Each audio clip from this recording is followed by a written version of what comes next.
All right, welcome to class, everybody.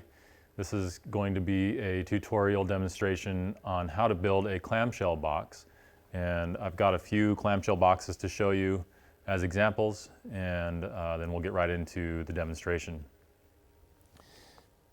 Clamshell boxes can be big, small, multiple colors, but they almost exclusively consist of two trays and a cover. And the trays are always open on the inside for this design. This is the most simple kind of clamshell box. And you want to make a clamshell box as a way to store things. I'm using this one to store little pinhole negatives or a set of prints.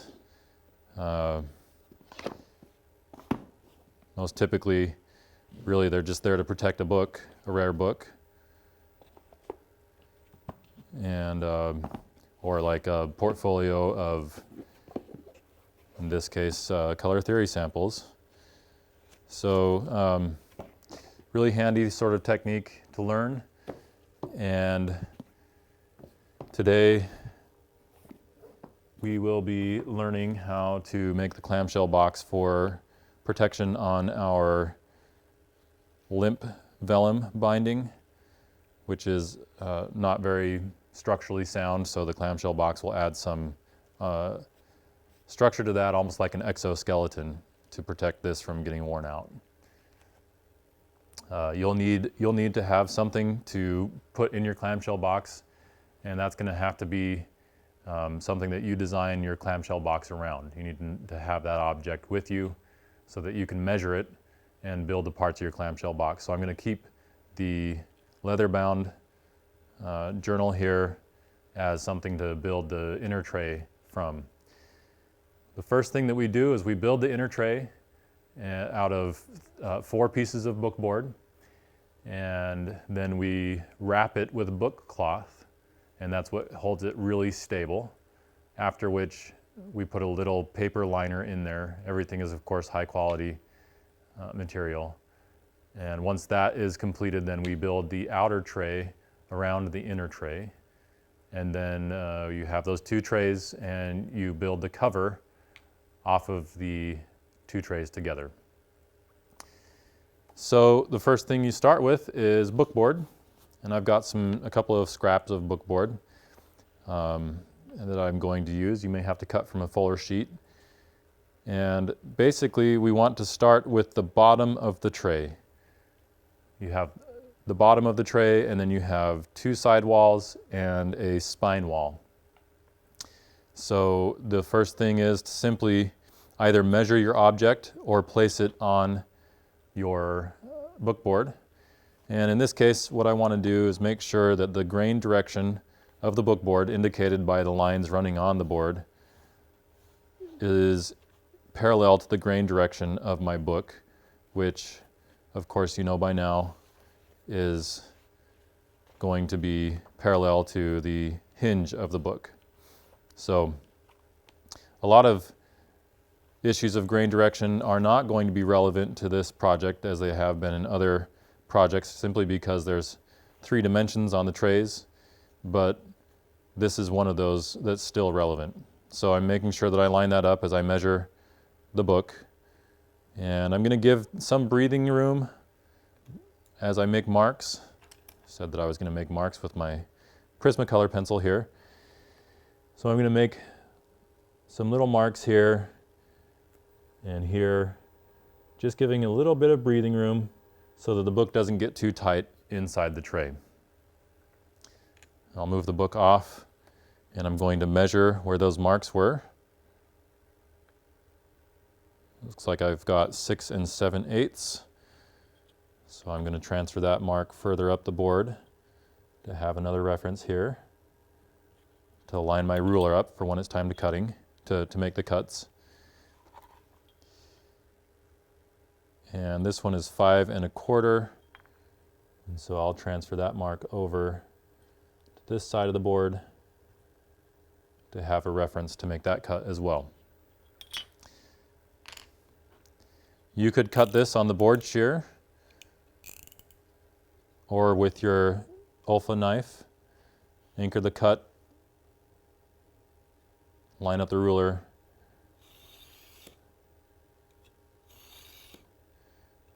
And you want to make your cut as straight up and down as possible. Nice, firm cut there. Let's see. I lost my mark, so I'm going to have to retransfer it. 6 7/8.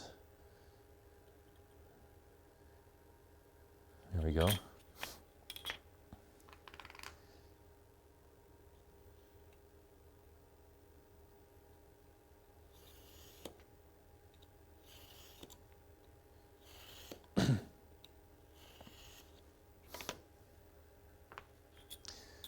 Okay, I'm going to label this tray or inner tray bottom, just so I don't lose track of what I'm working with. Now I need to cut two sides that are the length of these sides will be the same as the height of that tray bottom, and then their width will be basically the thickness of the book, plus just a little for breathing room.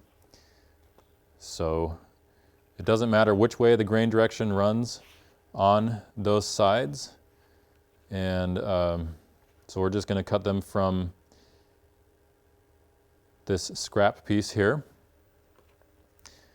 And what I'm doing is I'm just lining up this edge flush here, and then I'll make a mark at this corner here to figure out just what that width is going to be,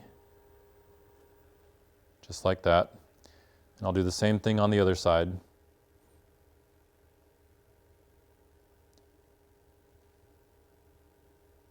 Right there. So that's flush, and I make a mark on that corner. I will cut that for the length of the tray sides.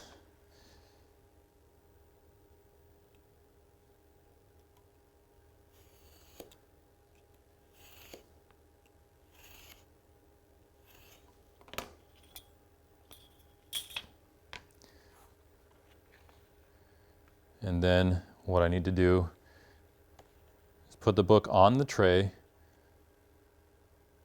hold the piece that's going to be the tray sides up against the edge of the tray bottom, so the edge of this tray side is against the mat board, or the self-healing mat. And then I'm going to take my pencil and just make a mark. Turn this a little bit so you can see a little bit better what's going on at that edge, and that's going to be how thick the walls are, the tray sides are going to be. That's an inch, almost an inch and 1/8, just below that mark, so I need to make sure that I get that same mark over here.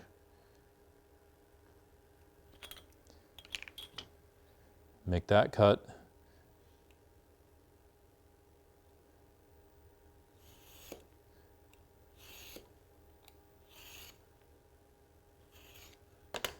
And then I'm going to use that as a ruler to make an identical piece. I'm feeling the edge to make sure that that's lined up just right.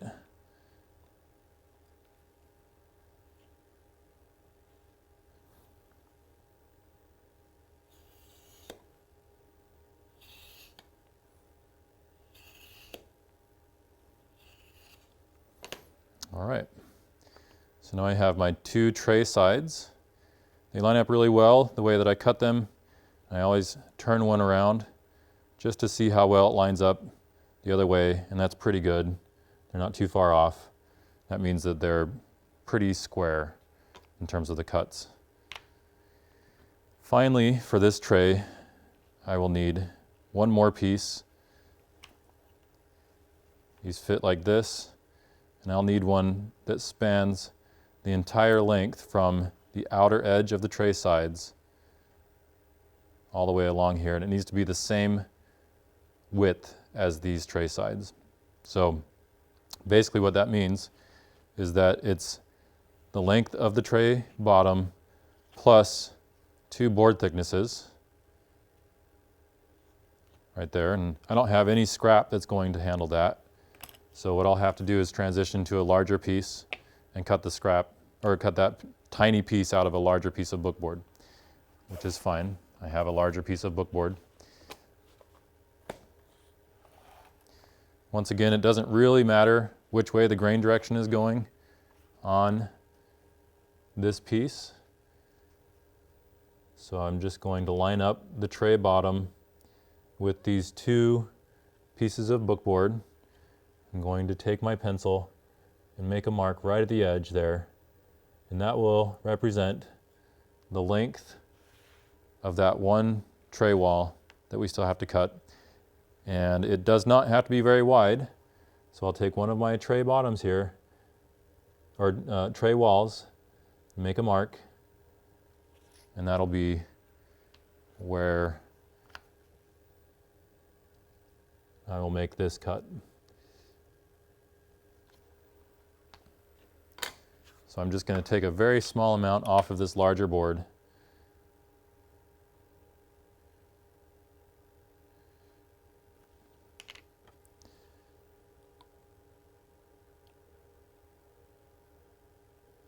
Accuracy is really important here.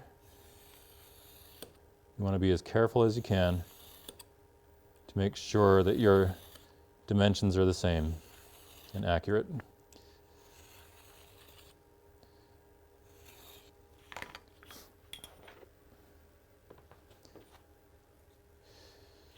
I'm going to line this up on the grid of my cutting mat so I can make sure I get a nice perpendicular cut.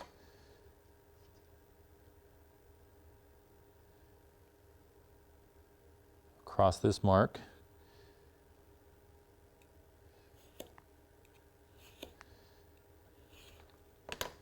Scrap goes over there. Tray bottom, 2 walls on the sides, 1 wall on the back. What you can think of as the spine of the tray.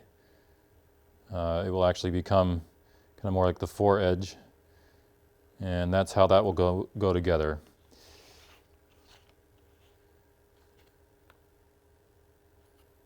Like that. You want to be careful that you don't design this so that the walls are on the surface of the tray. That would create some dimensional issues with your book not being able to fit. You want to make sure that they fasten onto the edge of the tray. That's how you design that. Okay, once you've cut your pieces, your next step is to glue it all together. The glue holds it together pretty tenuously, just long enough for you to then wrap it in book cloth, which is the thing that really adds structure to the tray. So the first thing that I'm going to do, you can use your brush for this, and I'm going to use my glue bot, is just put a bead of glue right along the edge of the tray bottom, right there. And then I'm going to line up the tray wall and just press it in place. We want to make sure that this line here lines up perfectly with this line here on this side, as well as on this side, that they're totally flush. And the glue holds it pretty quickly. It's not going to go anywhere without any sort of force. The other thing you want to be careful about is that this surface here is flush with this edge of the tray. Right now I can feel that there's a little bit of a lip. So what I'm going to do is press this down to a flat surface as I push in on the joint here, just to make sure that everything lines up nice and flush along this edge. I'm not totally concerned right now that this isn't straight up and down. It's kind of tilting in, but I'll fix that in a minute. We're going to do the same thing for this side. Put a line of glue on the edge of the tray bottom. Just spread it with my finger just to get it nice and make sure everything has it there. And then I'll line up the tray edge same way, the wall here. We'll make sure that we're flush on that corner, flush on this corner.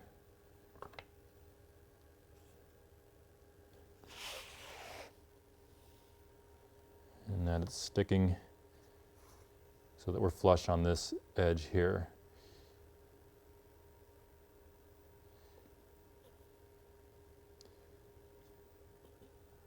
Looks good. Kind of flimsy at this point. On the inside of this one, I don't know if you can see it well enough, but there's a little bit of a gap. So what I'm going to do is still put a little more glue in there. Just spread it in there, take my brush, and close that gap down like that.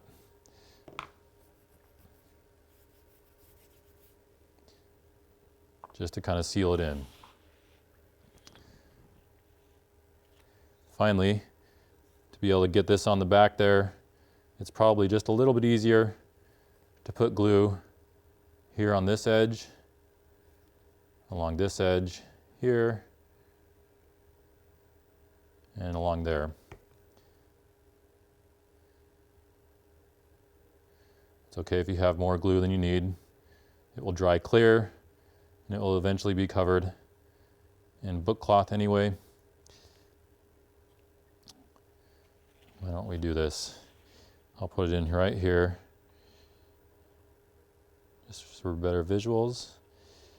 And we'll slide it in place, press the joint, and then we have issues where there's a little bit of a misalignment here, and we can correct that by lining it up right there.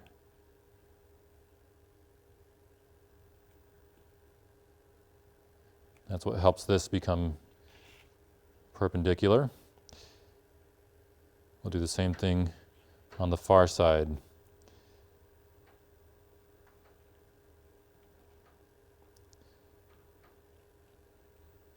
Oh, being a little bit tricky.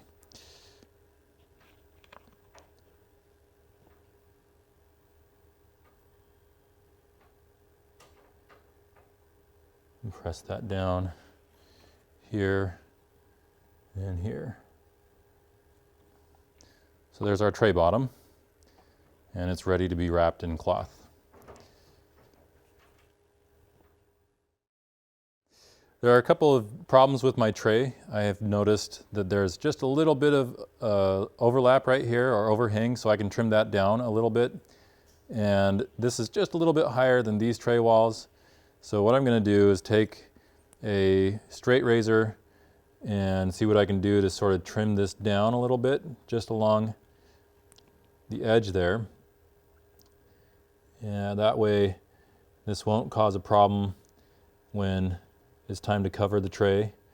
You can avoid this by being a little more accurate than I was with your cutting, because this can be kind of frustrating. You can also use if you've got your knife and you've got plenty of blade on it, you can move that out and try to trim that down. I'm just using this tray wall as a guide.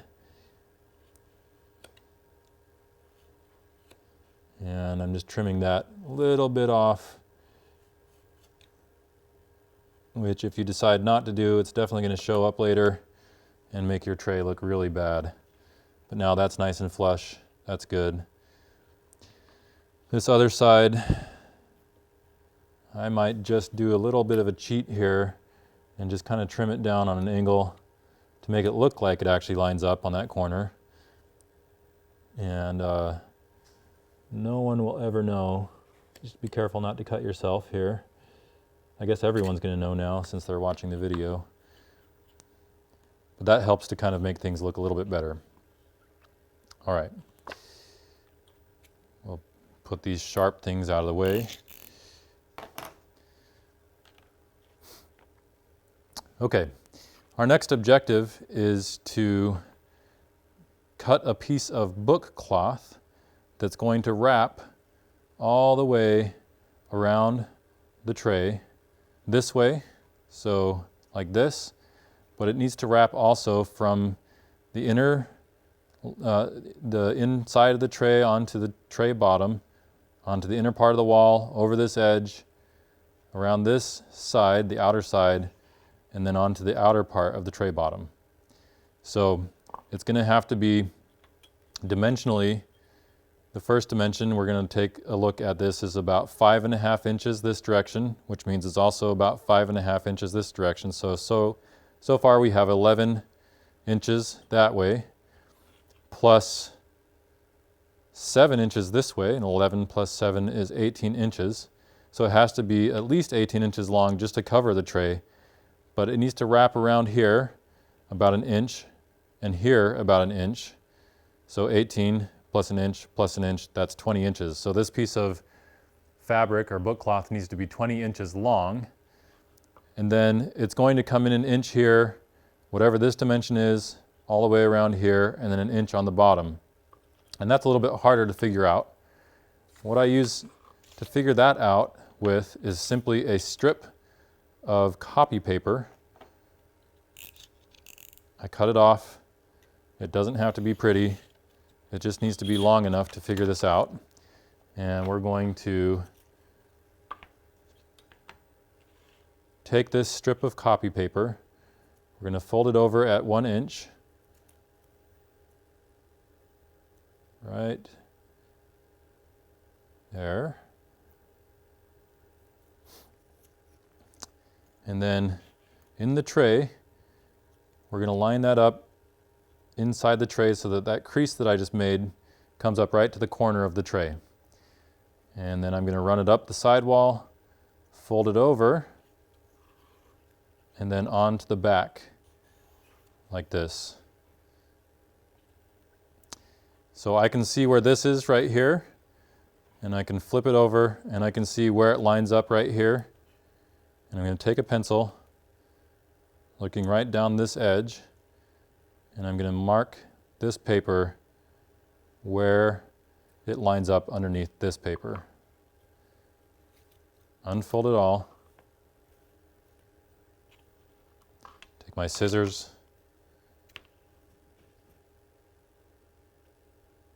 Cut that off.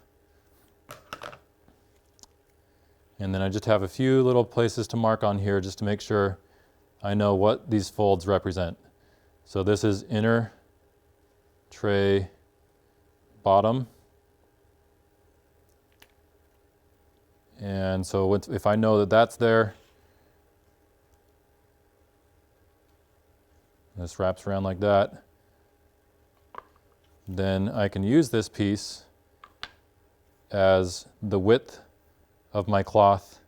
I know it's going to be this width, which is 4 and just over 1/4 of an inch by the 20 inches of running length on that piece of book cloth. So I'm going to put this aside. We don't need the glue right now. I'm going to cap that. I'm going to grab my book cloth. You can design your clamshell box to have different colors of book cloth if you want the trays to be a different color, or maybe just the inner tray, which is hidden when the clamshell box is closed. It can have a particular color, and so when you open it up you have a little bit more dynamic of a design. Today I'm simply just going to use the same book cloth for both trays and the cover. It doesn't really matter which direction the grain is running on the book cloth because it's going to be wrapping around all the dimensions of your box. You wouldn't be able to keep that consistent, so I don't ever think about that. The only thing that I think about is the best use of my book cloth. So what I'm going to do is trim it off of this short end here. I'm going to take my template that I just created. I'm going to use it to line up along the far edge of my book cloth. I'm going to put a little arrow here, and I'll do the same thing over here.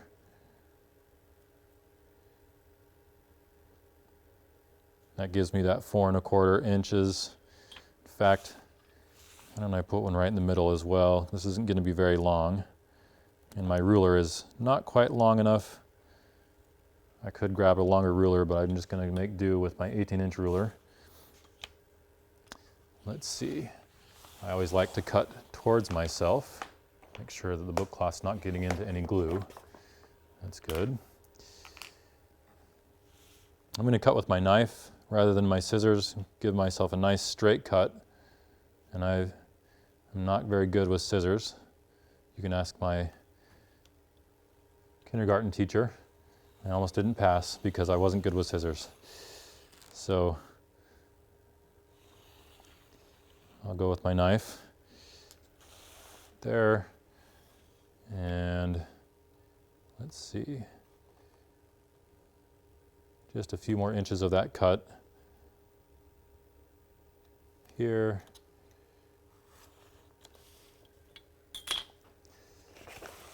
And I'm going to cut that to length. I said it needed to be 20 inches long, and I'm using an 18-inch ruler, so that's going to be 2 inches beyond this 18 inches.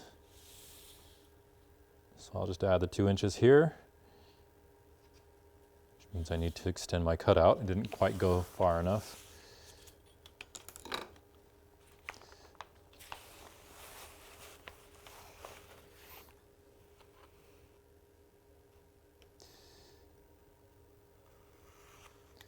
That's good there.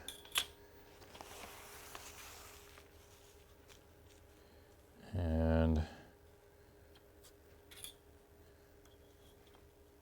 I'm going to estimate what looks like a perpendicular cut there. And there's the one piece that I need to wrap around that tray. Of course, the bigger the tray, the more book cloth you're going to use, and it can become kind of a intensive use of book cloth. I'm going to roll that up and get it out of the way.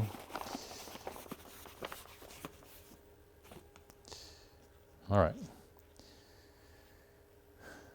I'm going to make a couple more marks on this now that I have the cloth a little more manageable. I'm going to mark where that tray bottom seam on the inner tray comes across from one edge. And I'm also going to mark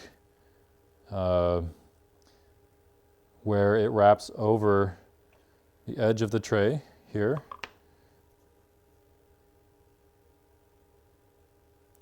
And I'm also going to mark where it wraps underneath the tray.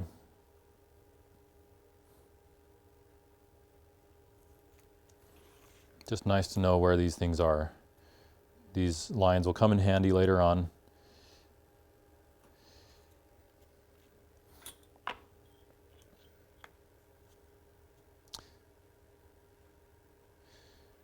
I'm using Prismacolor to make it more visible to the camera. You could use graphite, which is probably a little safer.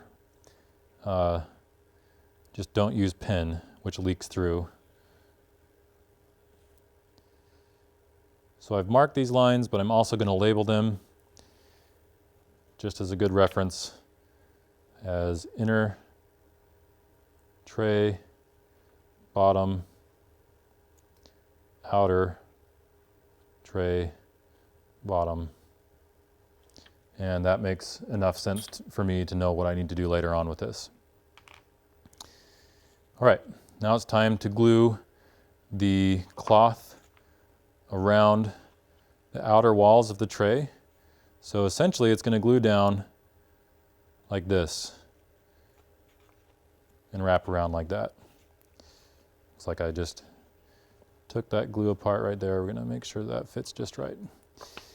All right, so a couple of mistakes that I've seen some students do before is they've glued it like this so that the tray is open right here, and then suddenly you can't wrap around and keep that open. Don't do that.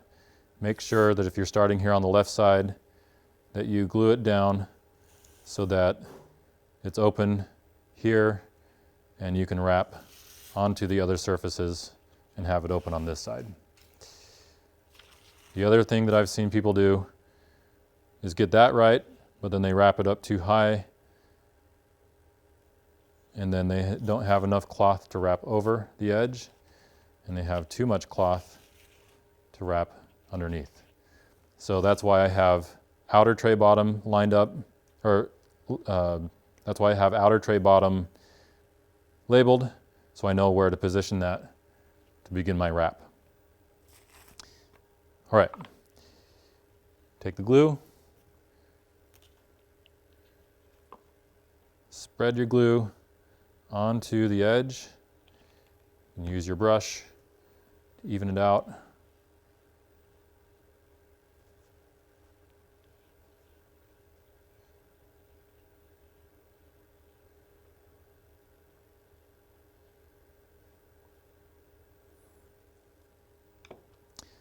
And then I'm positioning this so I have about an inch of excess cloth sticking out. I'm lining up the tray bottom along this red line for the outer tray bottom, and then I will simply press it down from inside here.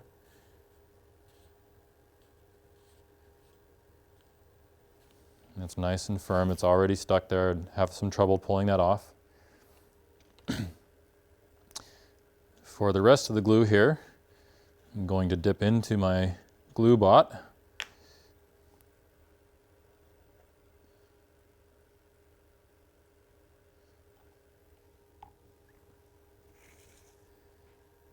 And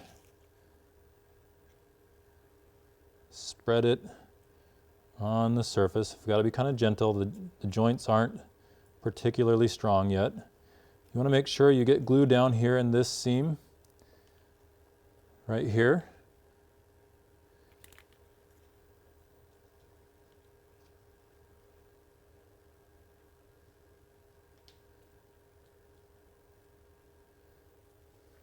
Okay. And then you want to kind of pull and wrap and press. And I'm sort of pulling the tray towards myself as I press down on it. I want to make sure that this edge right here is getting a nice good crease on it.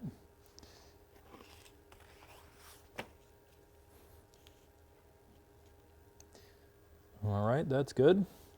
We'll do the same for this surface.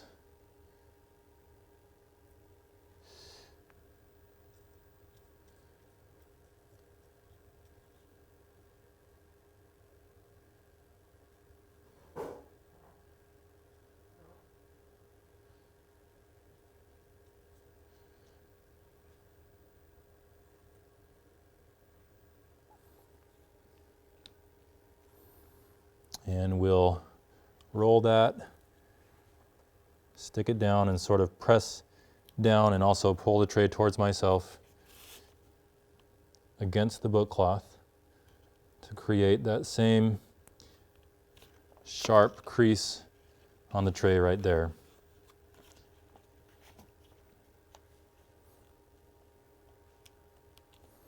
Okay, so already the structure is a little bit better, and we've got to do a little bit of folding and some cutting to be able to wrap the tray around into, or wrap the cloth around into the tray and onto the bottom. So the first thing that we're going to do is take this line right here and pinch it further into the book cloth that's going to wrap around the bottom. Just gently extend that out, just with your fingers. And then with your scissors, you're simply going to cut from the corner of the tray and take all that excess material off.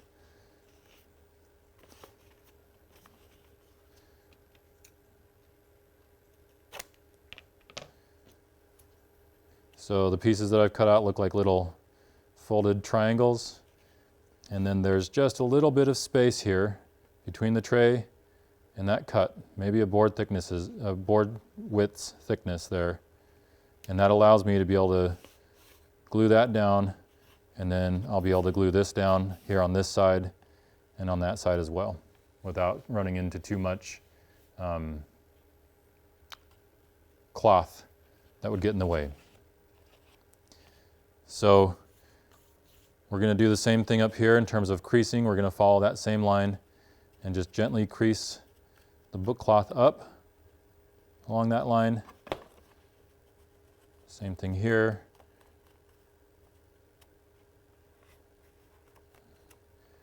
And we'll deal with that crease in just a minute.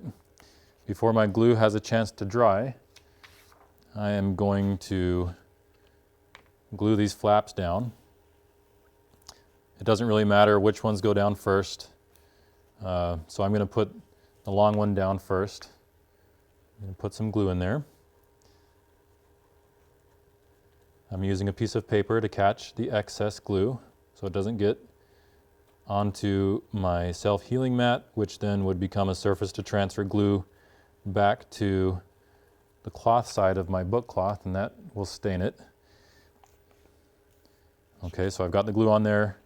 I'm just going to gently press it over from the corner of the tray towards the surface of the tray. You want to make sure that's a nice sharp crease there. And take the bone folder and massage it in where the corners are, here and there.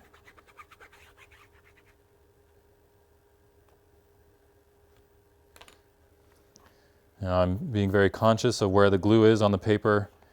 I'm backing this up just a little bit to transfer glue to this surface here. Don't need too much. Make sure it comes all the way in to the seam where the book board meets the cloth.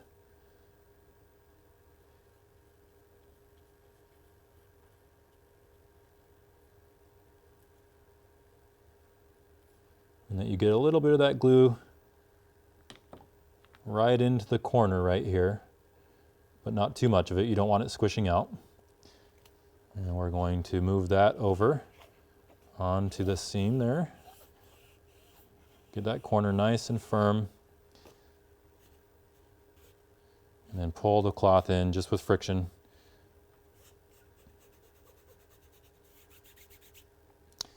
And you can take your bone folder and burnish that down.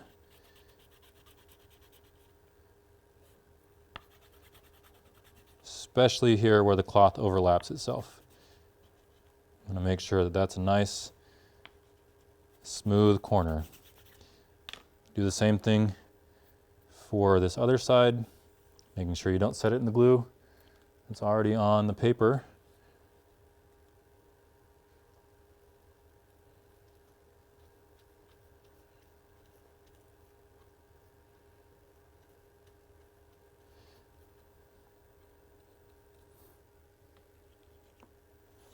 Move that out of the way. And paste that down.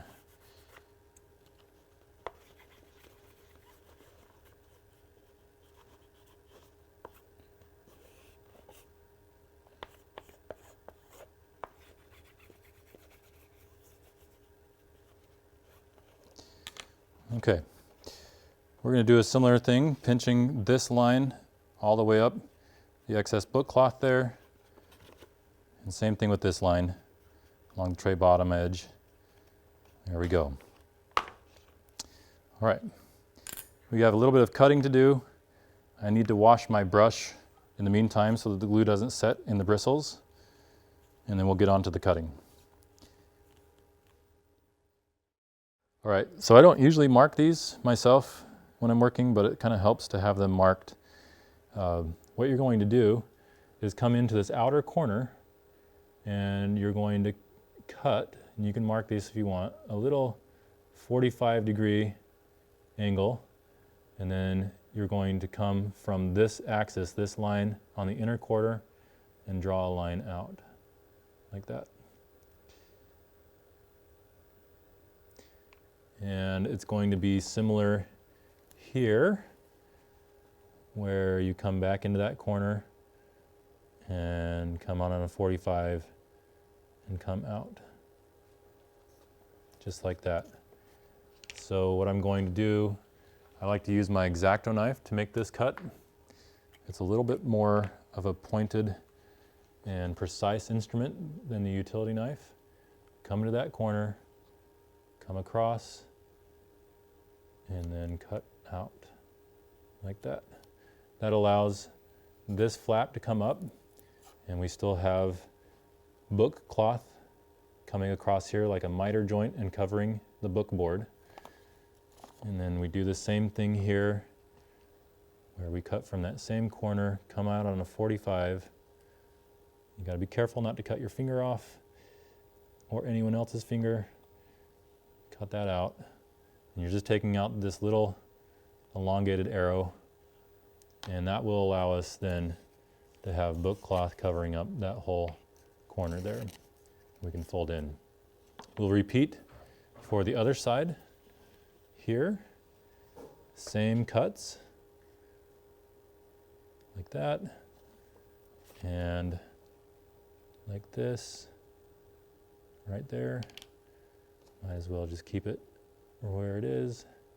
Start the cut at the corner, and then draw this out here. Rotate, corner. It's a little soft with the glue that was on there. Let's see if we can get that to resist the temptation to pull. Always make this as a cut. You don't want to have little fabric hairs pulling on there. There we go. There. A little surgery. And that pulls down there, and that will pull around here. So that's the first set of cuts that we've got to take care of. The next set of cuts are going to come off. Basically, we're going to have a length of bookboard here before we start this cut. And it's going to come out like this, right along this same line. But we don't want to start that cut right at that corner, so it's nice to have that bookboard there to remind yourself only to cut to that point. And so I'll go ahead and make that cut here.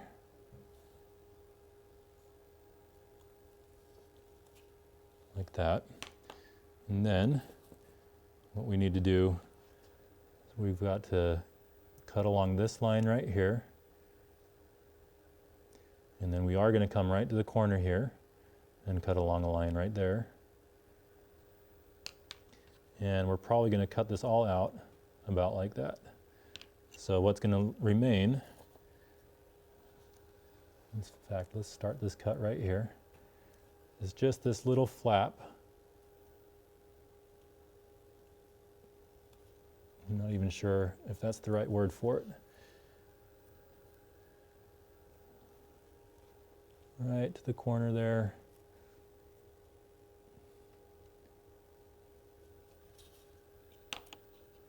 In fact, we're going to angle this back just a little bit, like that.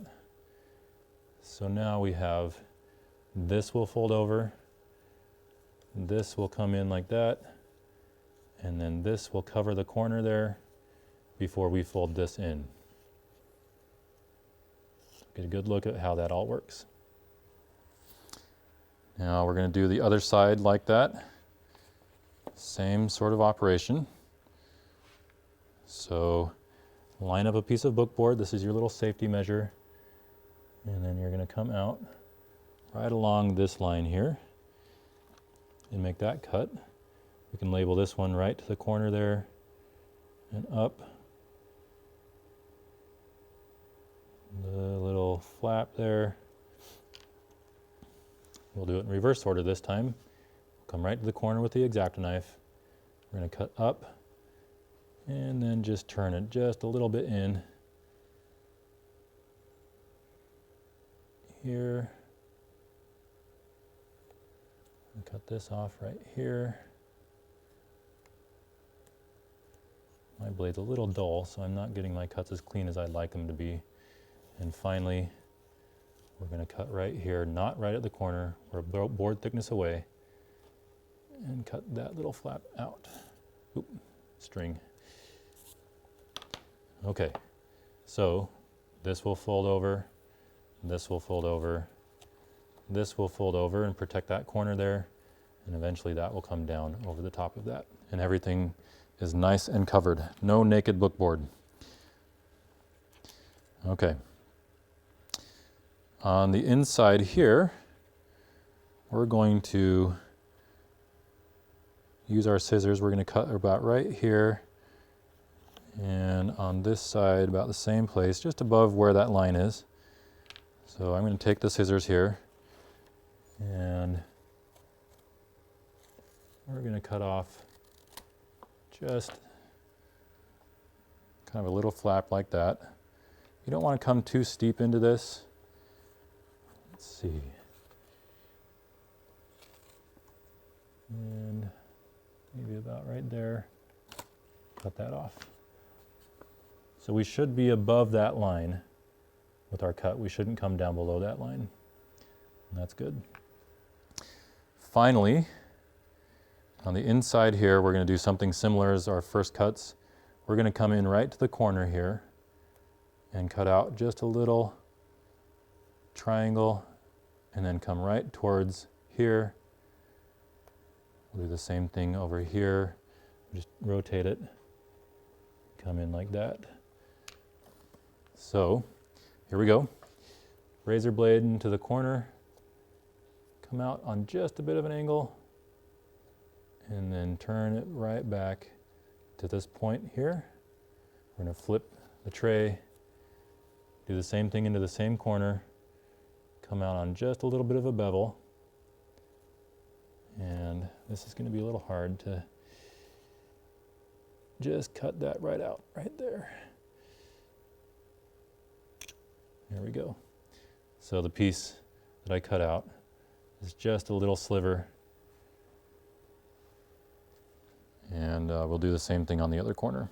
This time I'm not going to mark it, I'm just going to go with a cut straight into the corner like that, and then I'm aiming there, turn the tray straight into the corner, come out on a bevel, and then right back there. There we go. That allows all of this to fold in. We're still covering the inside corner, and that will allow that to fold over, and there'll be a little bit of overlap, and everything will be good. It's time to glue it all down. But first, I think it's a good idea to have a nice view of what this looks like when it's all ready to be glued down.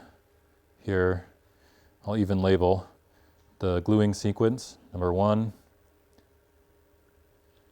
number 2.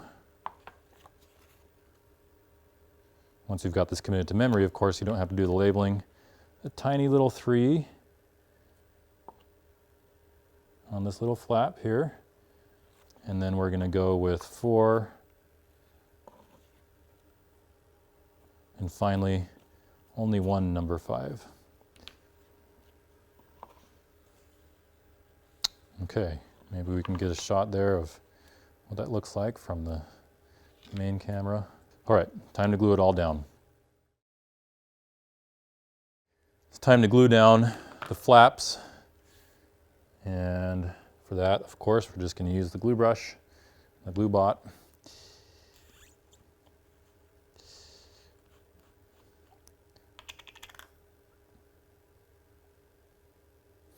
You don't want to use a ton of glue on these little flaps. So sometimes I'll just put it into the tray and then brush it into the flaps. We just don't want anything squishing out and causing a stain on the surface of the book cloth.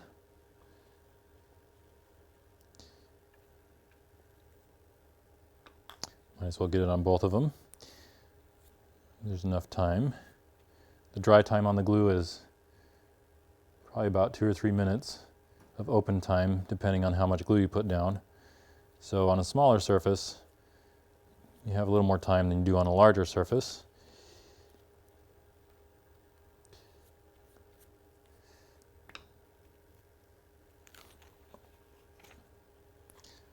Okay, I'm just going to roll these over the edge there and press them down with my thumb initially. If you feel any glue getting on your thumb, you always want to rub it off before you start working with the book cloth again. I'm going to take the bone folder and press into the joints really well. Also, if you get any glue on the bone folder, make sure you rub it off before you continue to work with it. You don't want to transfer any of that glue elsewhere.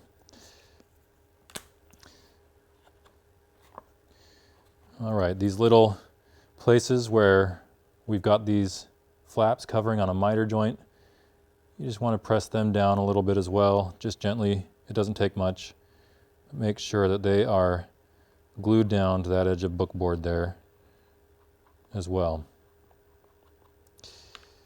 Okay, so that's number one.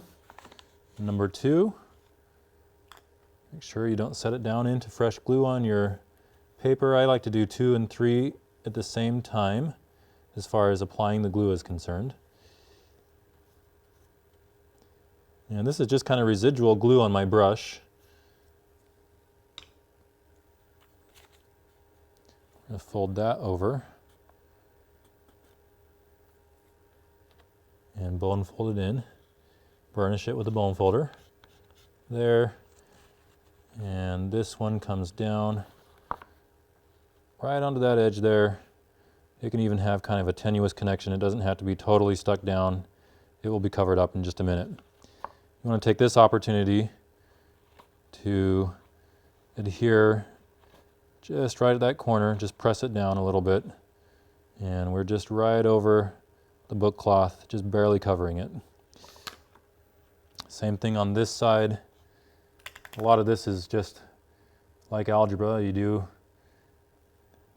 something to one side of the equation, you got to do it to the other side of the equation. I know that's the type of analogy that every artist will relate to, an algebra analogy. So here we go, 2 and 3. You'll notice, if you're watching closely, that since I'm using this Prismacolor, every once in a while the glue turns out pink because the Prismacolor has a little bit of solubility. Like I've said before, I usually use graphite, and that doesn't happen. But maybe there's a benefit to using that Prismacolor. I can see better where the glue has come off on my scrap paper. Since I'm kind of a conservationist, I don't want to use too much scrap paper up, but I also don't want to put that fresh glue onto my box here. We're going to do number 4s.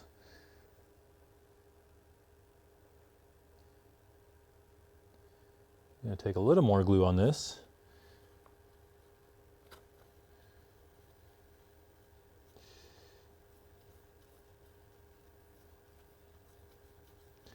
Right out to the edge.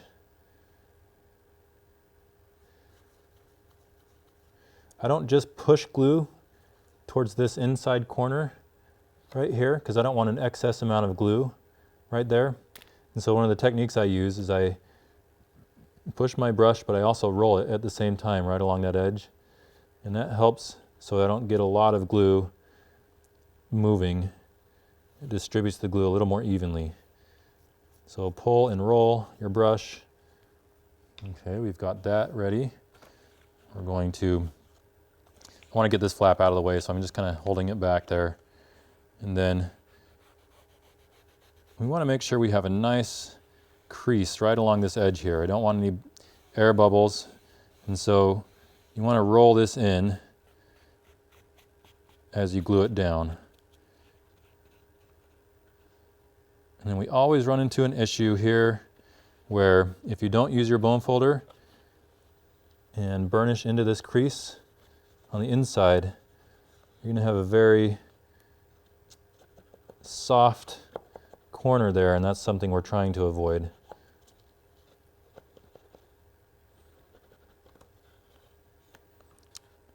Here, let's turn it over, and we're going to use the bone folder to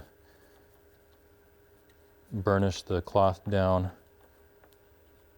to the inner tray. The bone folder becomes kind of an extension of your fingers where your fingers just can't fit. It does a good job.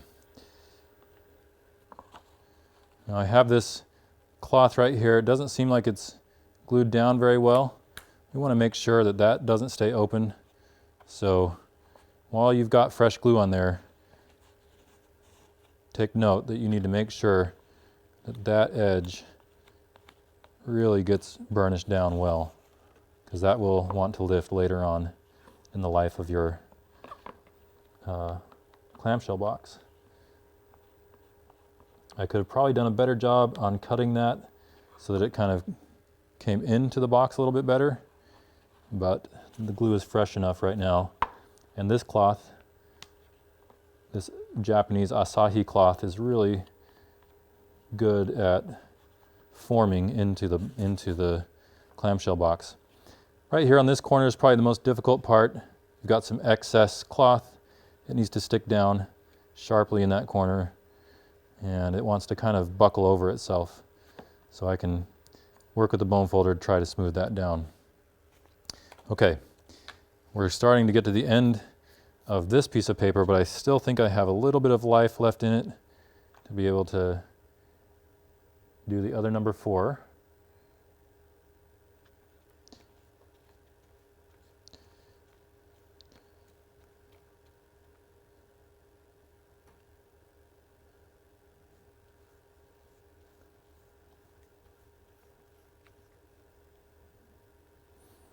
Roll the brush over there.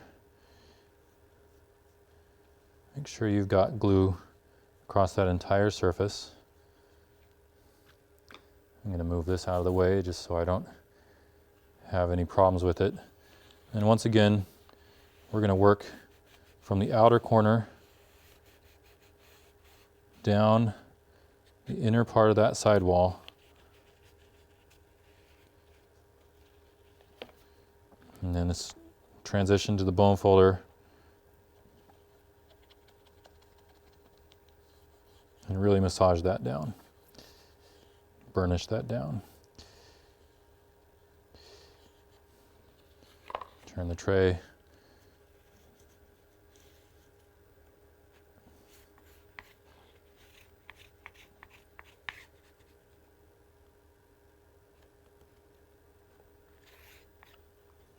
Once again, I have that gap there. We want to make sure that that is totally closed.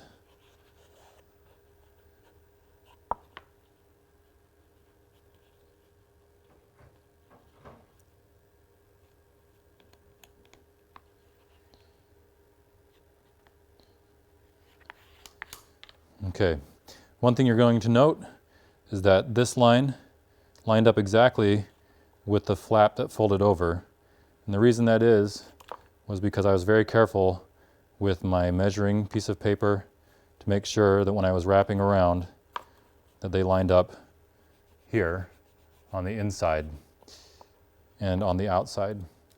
And if that doesn't happen, say if you're not careful with that and then this sticks out further, structurally it's going to show up on the inside. It's really nice to keep that line lined up that way. Last bit here, I'm going to continue using my piece of scrap. I'm simply folding it in on itself so that the glue is now encased, and I can still get away with this same piece of scrap paper.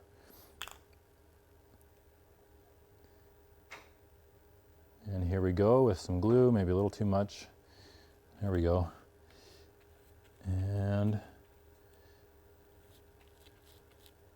bringing it out, catching the excess on the paper, rolling it towards those joints on the corners.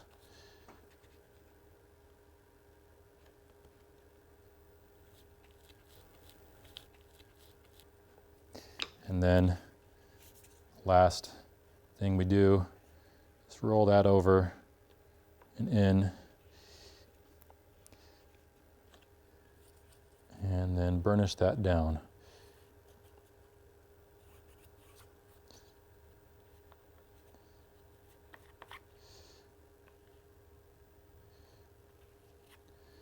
And make sure you get your bone folder into these corners and really get them in tight.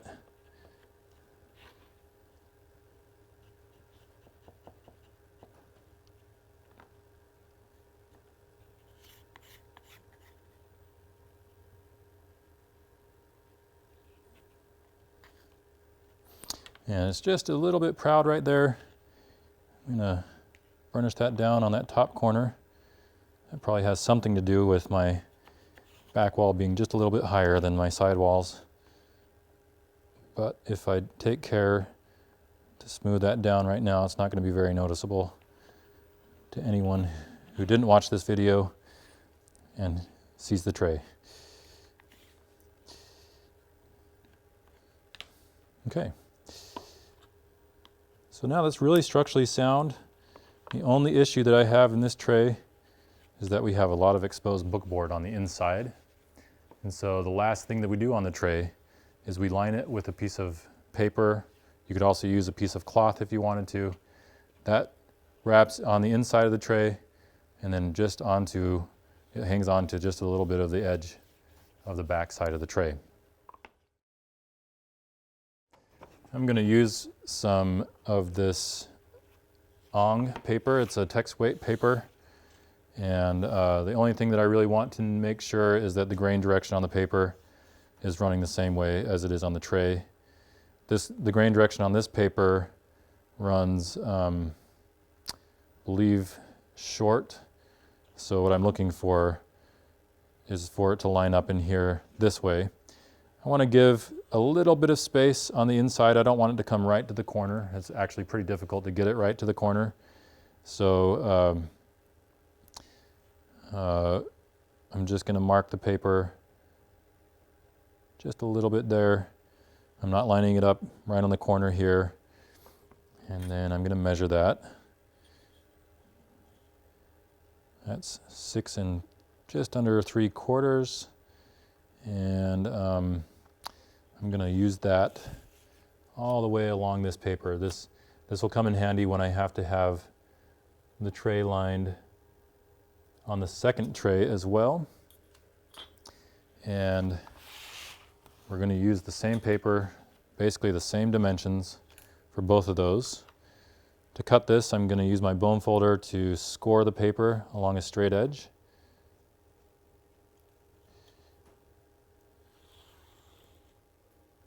Oh gosh, that looks crooked. Let me see if I measured that wrong. That's just 6 3/4 there. Oh, that's correct. Okay. We're going to put a score line in there to help us fold the paper.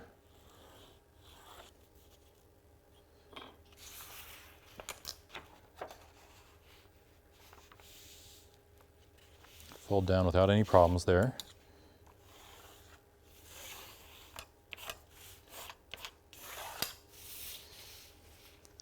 And then I'm going to tear it with my bone folder.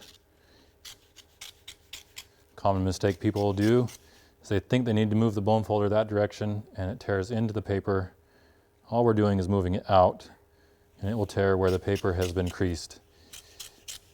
Just like a letter opener. No one's used letter these days, so no one knows what that means. And so that's going to fit in there like this. And then it's going to fold in or over right along that line, right there. So I'll dry crease that now. Kind of softly with my thumb. I don't need to do a really hard crease, but I don't want to take all of this paper and glue it down. So I'm going to tear off about an inch and from an 1.25 inches from that line. I'm just using my ruler for that. And we'll use that paper later for the other tray.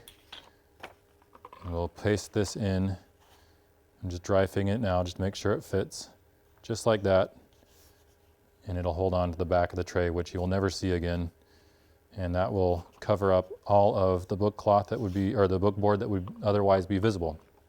So, the way that I get this to fit in there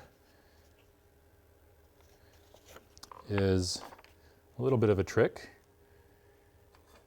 Let's see, I'm going to put glue along the short edge here, and then I will fit the paper in dry into the tray and then fold it over and press it down on the back side of the tray here. And then I'll open it up.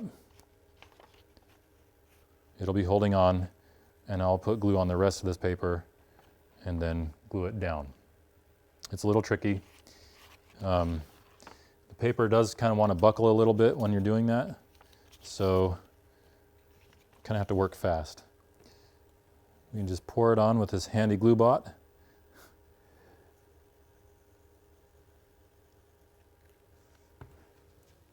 And we're going to brush. This is the flap that folds over onto the back.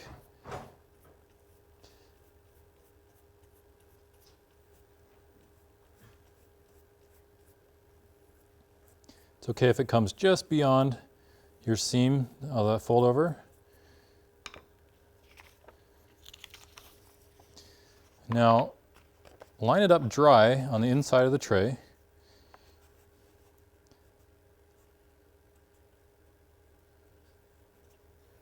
And then fold it over the edge.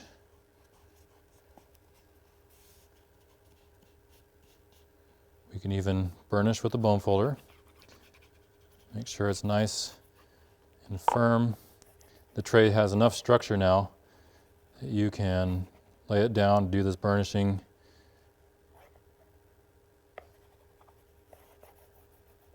Smooth out any of the air bubbles. And then open it back up.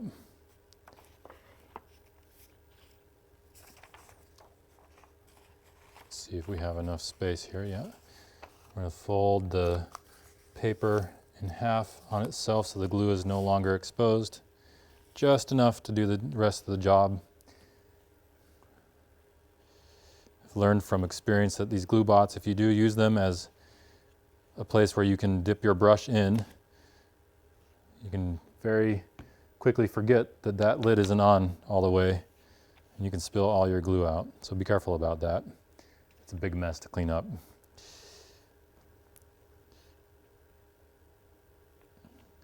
Otherwise, if you're just using a normal glue container where you're always dipping in, you run less risk of spilling. All right, here we go. The bigger the surface here, the faster you need to work, probably the more glue you need to use since it dries out fairly quickly. It does want to kind of buckle a little bit. I've had worse papers that buckle a whole lot. A little goober on my brush there. Here's that goober. I'm going to get rid of that thing. You don't want any sort of particle in your mix there. It will stand up when you paste this down. Here we go. It's all glued. I'll move that out of the way. And then I just want to move this over with my finger first. And then I'm going to work from the middle out towards the edges.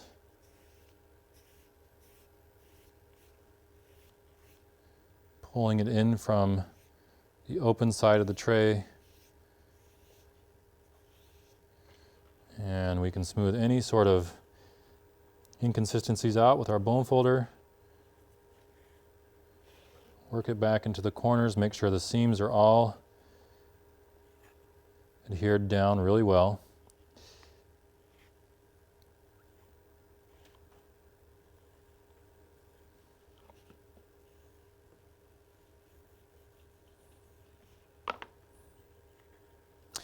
And since it's glued onto cloth that's sitting in the tray, and then it comes down onto bare bookboard, there's going to be a visible seam there. And I think just embrace it. I come in with my bone folder and I make sure that I smooth through that seam really well. Otherwise, you have to fill that void of bookboard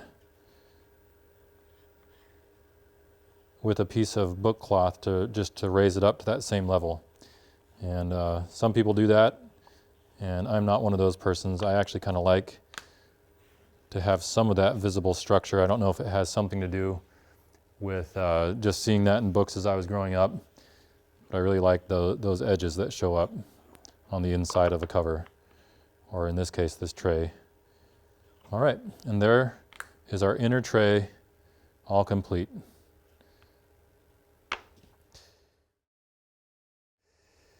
Okay, for the inner tray, the outer tray is exactly the same with one difference, and that is that the dimensions of the outer tray are, let's just put this in your notes, that it should say the outer dimensions of the inner tray equal the inner dimensions of the outer tray.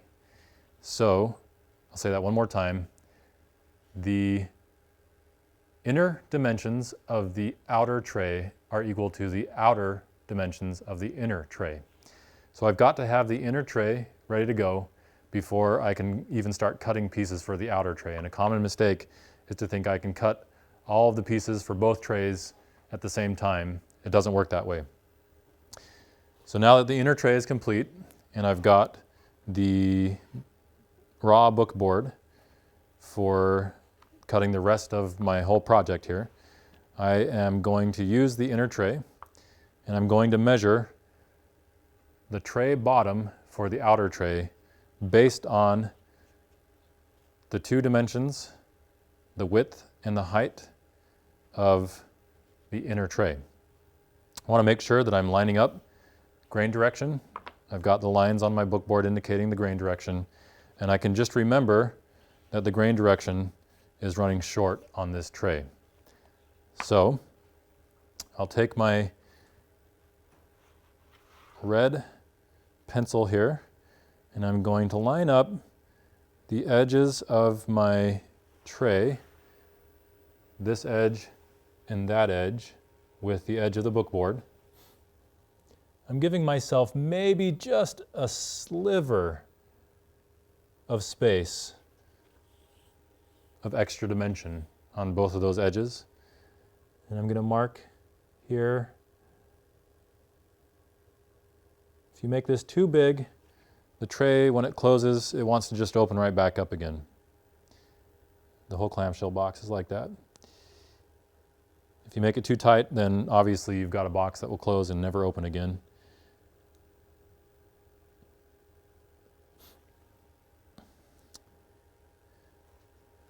Okay, so I've got those marks that represent the dimension, the width and the height of the inner tray. And I'm going to just measure to see how square that all is. If one of them is shorter than the other, we will simply go with a larger. So the width, it's reading at 7 3/16, or well, basically, let's see, 3/32 basically, which is a very specific measurement. But the other side is a little bit wider, and that's to accommodate the fact that this is just a little wider over here. And so we're going to go with the wider of the two. And that is 7 3/16. We want to make sure that we have 7 3/16 on this side as well. Okay. And we're going to cut right across there. Let's see.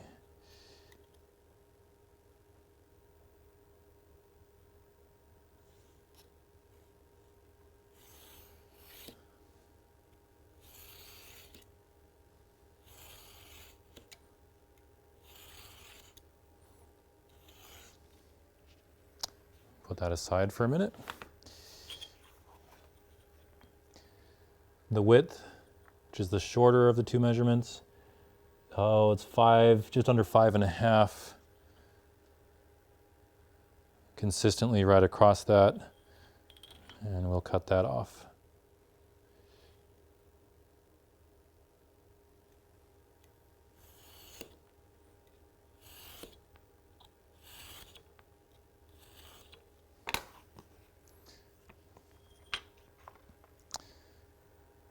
outer tray bottom.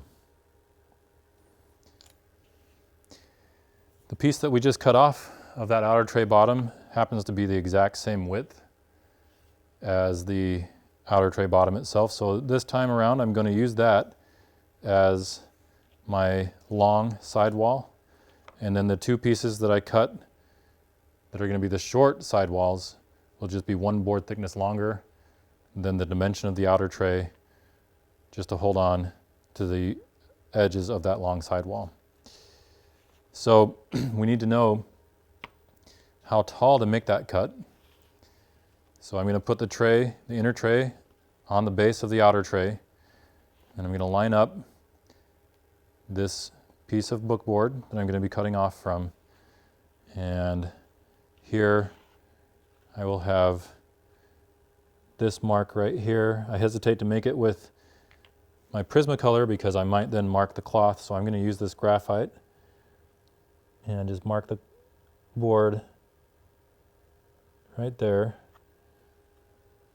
We'll do the same thing on this side, and we'll take the greater of the two measurements. And just to emphasize, this is on the table surface. It does not rest on the bookboard. Okay? That's how we determine that third dimension there. I'm going to measure and just check to see what we actually measured from the tray. That's 1.25 inches. And that is also 1.25 inches, which actually happens to be the width of my ruler. So all I have to do is line that up along the edge there, and then we can cut that.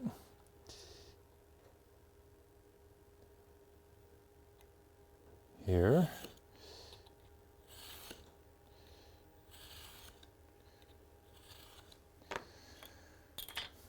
All right, so that will be the wall there. The other pieces are going to be the exact same width as this, so I'm going to go ahead and cut those from the same stock, and then I'll cut them to length.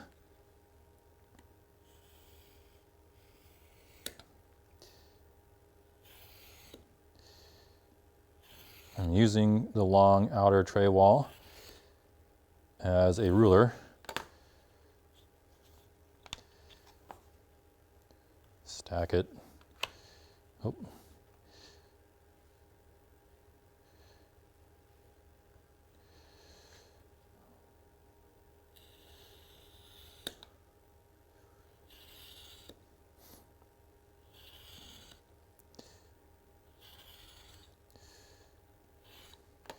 All right, we'll put the scrap aside. I want to label this as long wall, just to give myself a hint that that's where that needs to go. These other two pieces now need to be cut to length, and it's going to be this length plus 1 board thickness right there. Might as well just assemble it dry like that. Line up this outer corner right here, and then make a mark over here to indicate where that's going to be. I'm going to do the same thing with this other piece. Make it flush along this edge, and then we'll make a mark back here.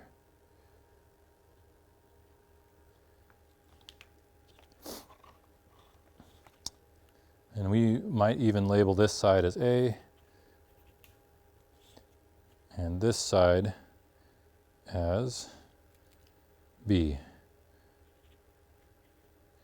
And that way we know where to put them after I've cut them. I'm going to line up the long edge along a grid edge here, and the arrow along a grid edge here. And then I can use my ruler, line it up along that same grid edge, and make the cut.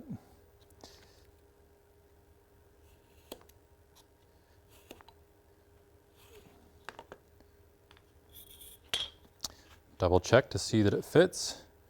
We should have a board width and flush on one end. That looks pretty good. I'll do the same thing for side A.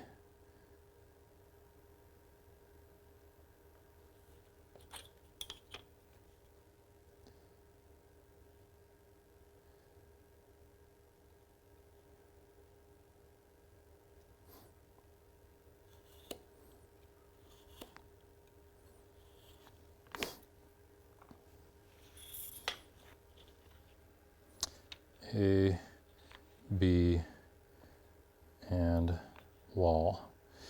Okay, I'm going to start with the long wall, a little different from what I did on the smaller tray, simply because the smaller tray, the way I had designed that one, and this isn't meaning that one way is better than the other, but the way I had designed the smaller tray was that the long wall had the extra 2 board thicknesses, and now it's the exact same. That just happens to be that I just had a scrap piece that worked for it.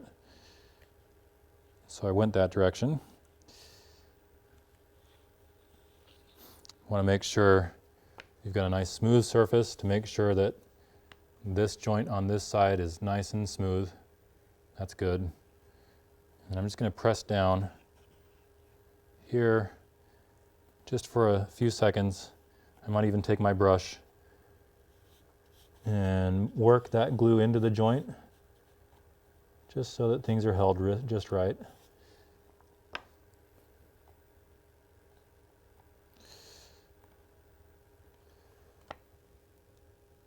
Here we go. All right, I'm going to take side A. We're going to put it on here, which means I need to put glue here and here.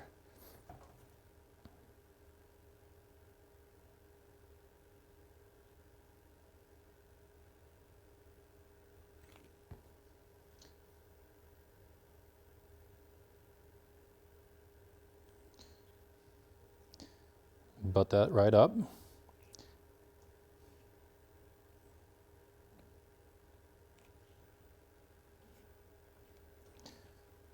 going to use the flat surface of my table to make sure that that's just right.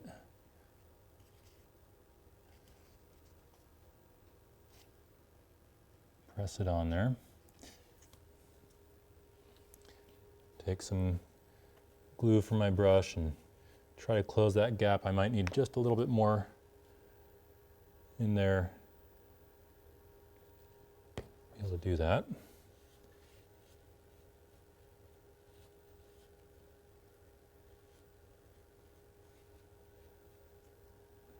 Take a moment to inspect this joint here.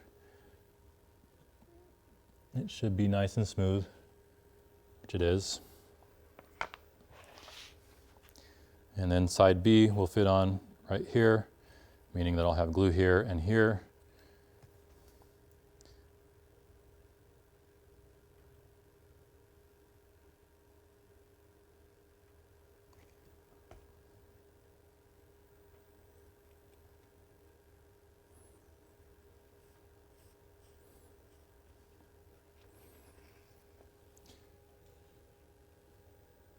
Line up all the corners.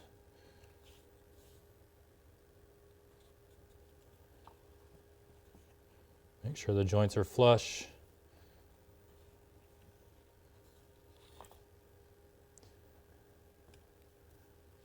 Run some glue in on the inside, and that's about as good as it gets.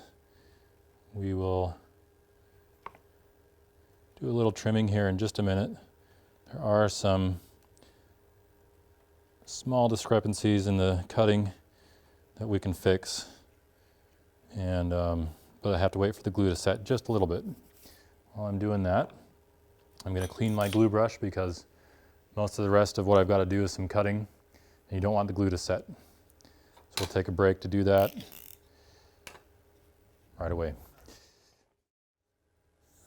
We've got the outer tray. We're going to make another template to measure for the width of the book cloth that wraps around the outer tray. This is all review from the inner tray. But you cannot use the same template that you used for the inner tray. You've got to make a new one. I'm going to use 1 inch there. We're going to wrap that around here, like that. Pull it tight around the edge. We did a pretty good job on the last one. I want to make sure that this line lines up with a line that I mark on the back side here. And the best way to do that is simply to look down the edge and then transfer right onto the back there, like that. So it wraps all the way around. We're going to label this tray bottom.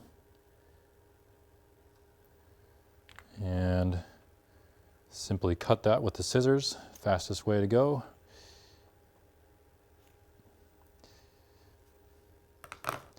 Okay, so that measures the width of the cloth. The smaller of the two dimensions is going to be about 4 3/4 of an inch. I think for the inner tray we had about 4 1/4. This represents a bigger tray, of course. And we can measure the sides. That's just over 5 1/2. We'll call it 5 3/4 for good measure. 5 3/4 times 2 is 11 1/2 plus 7 1/2. So that equals 11 1/2 plus 7 would be 18 1/2 plus another 1/2 inch is 19 inches. And then we'll add an inch here and an inch here for 21 inches total, which is an inch longer than we had for the inner tray. I'm going to use the same book cloth. You could elect to use a different color of book cloth at this point and make a little bit more of a dynamic design. We're all about making things boring here, so let's see. You took it off of this side last time. We'll do it that same way again.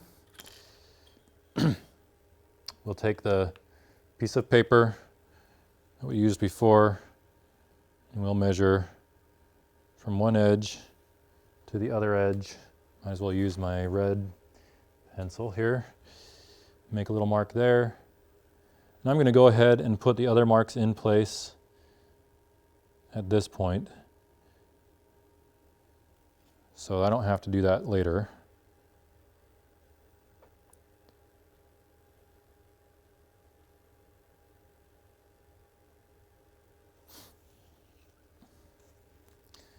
And I'll go to about right here.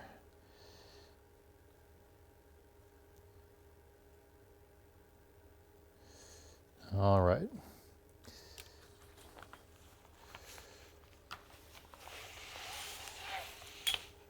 Trying to avoid a spot of glue here. I need to get rid of that before I drag my book cloth through.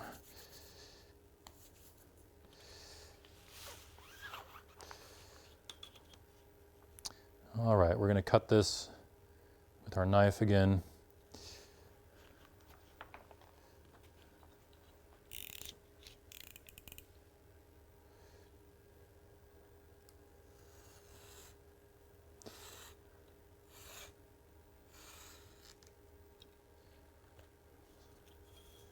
It's good there.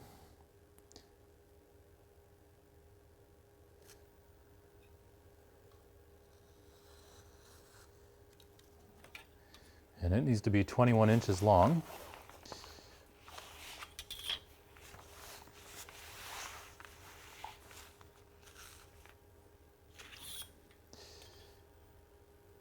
So we have 18 inches. You, of course, would be smart to use a longer ruler at this point.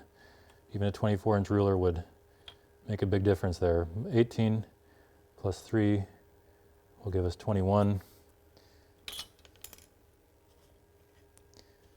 And we can simply then cut that off there.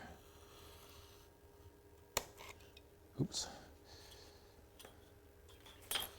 And there.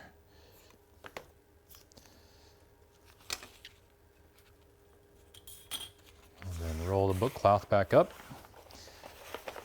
Get it out of the way. We only need it one more time when we're making the cover. Alrighty. I'm going to scribe some of these lines in place with my Prismacolor. It helps out to see where things are lining up for the tray.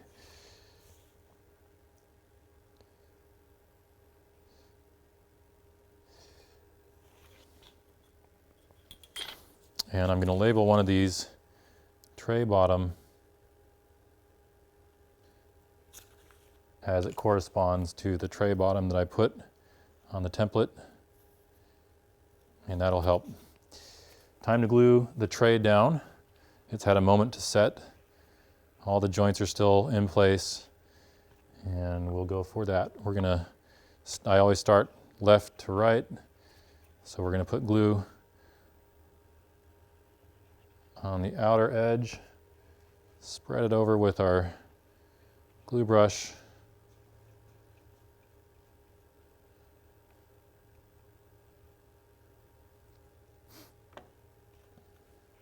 Give us about an inch of overhang there. We're going to line up the bottom edge of the tray along the bottom line. Press it down. It might help make sure there's no air bubbles on this side. Just smooth it down a little bit. And then this time I'm going to deposit the glue here like that, rather than opening up my glue bot, and spread it with my brush. Make sure you get it down into the seam.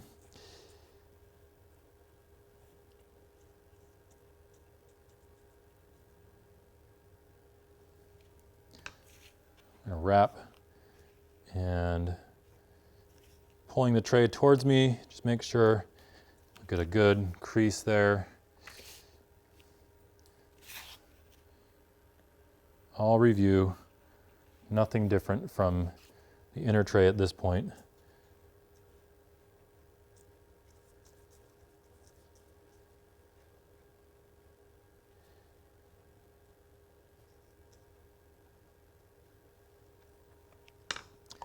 Pull and roll, press down, slide it toward yourself, get that good crease on the outer side there.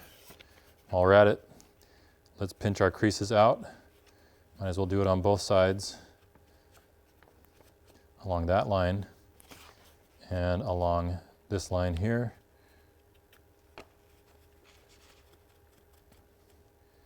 We'll grab our scissors. We're going to make this cut here, just beyond the corner. And we'll do the same thing on this side, so we can fold those down and glue them down. And I'll go ahead and get that ready. Grab our scrap paper.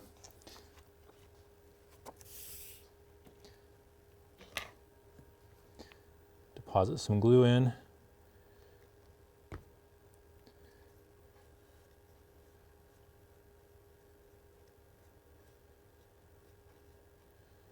Roll the brush. Paste, and we're then going to fold that over, burnish it down with our fingers initially, crease this out here, take the bone folder, finish the job.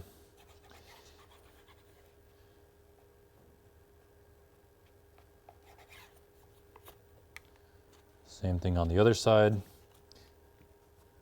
Lots of repetition.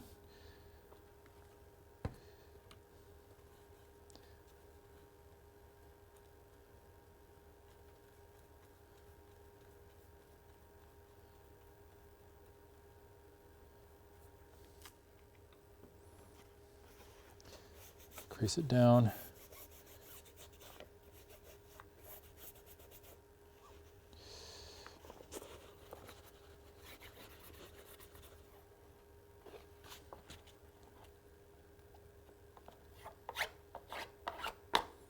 That's good. Crease these lines out there.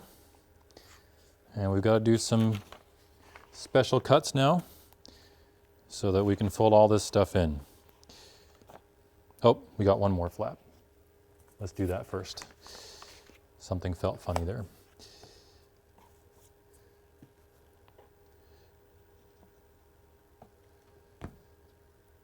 Don't overdo it with the glue. You don't want it squishing out.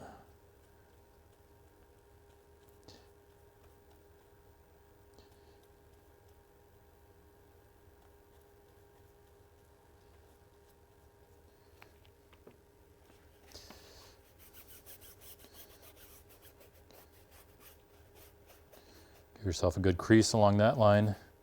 No excess book cloth.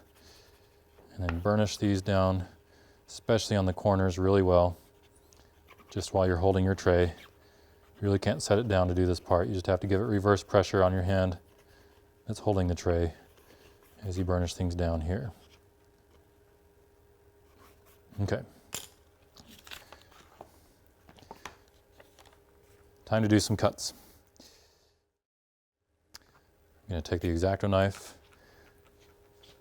We come into the corner here, coming out on a bevel, and then straight out like that. Allows that to fold in like this.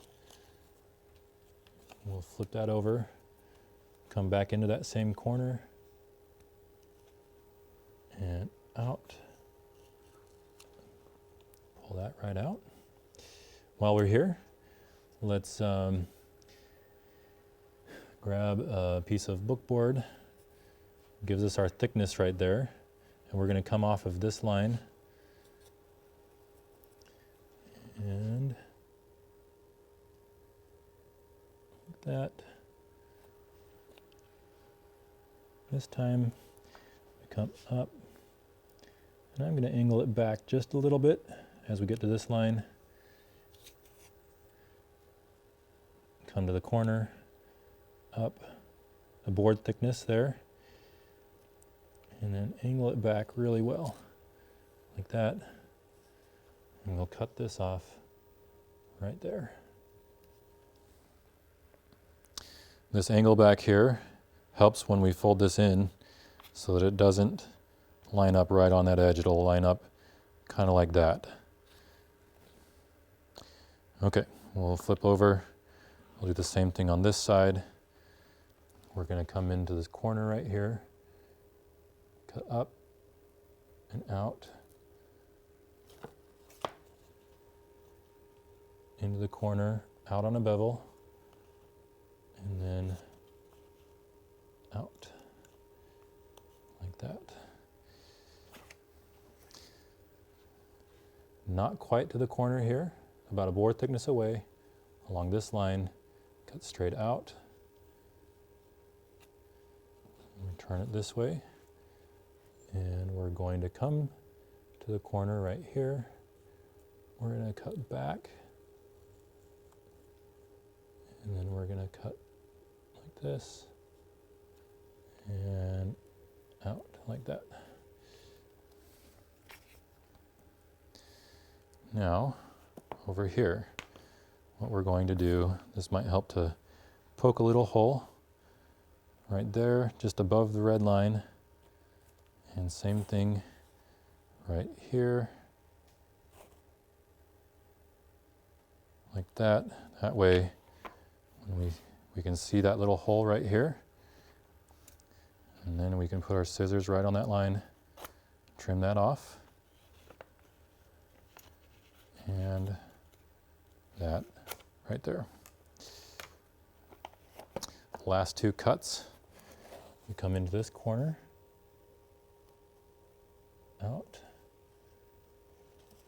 and right there, turn it, do the same thing in the same corner, come out on a little bevel, and then turn it back. Better to remove less material here than more. You do not want to reveal the book board back in the tray.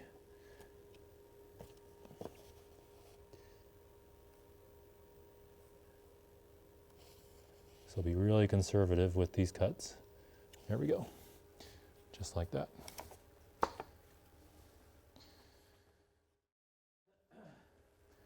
We're going to glue down flaps 1 first, followed by 2 and 3.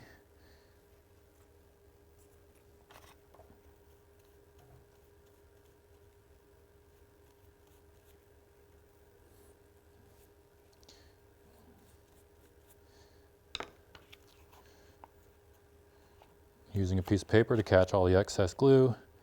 Pull that flap in. Use your bone folder if there's anything coming up onto the corner there. Same thing here.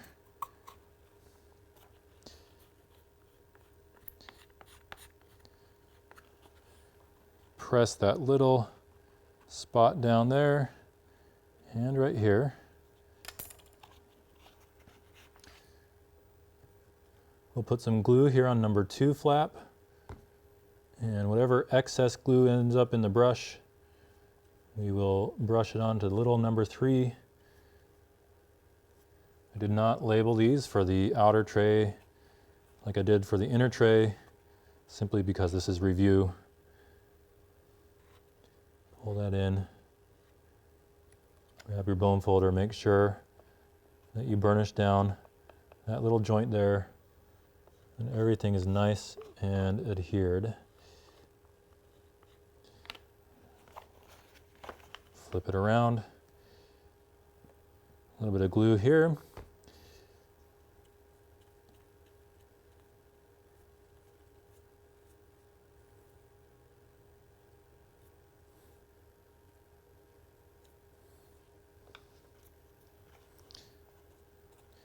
Hold that over and in, and this guy just goes right on the top edge of the tray there.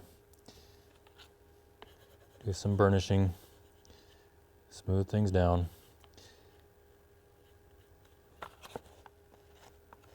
Anywhere that needs to be stuck needs to be burnished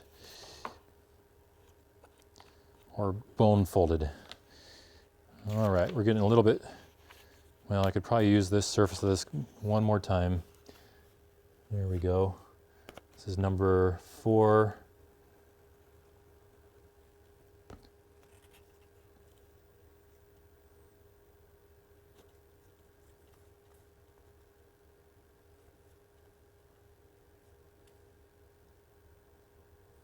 Roll the glue out on the edges so you don't get excess glue spilling out onto your book cloth.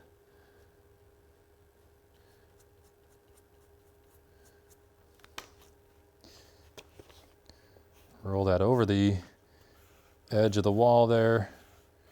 Don't want any excess cloth not stuck down.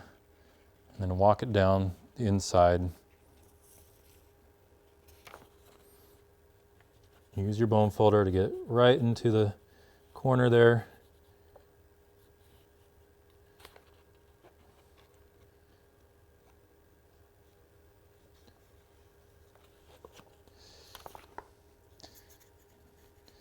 Burnish it down.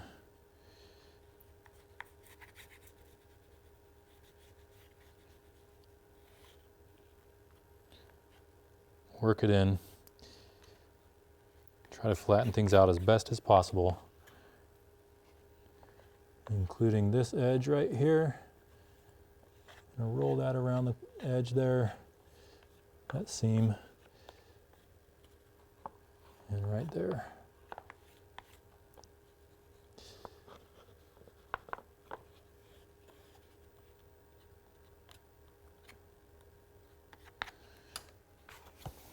We're going to fold this in half so we can use the back side as a glue catching surface.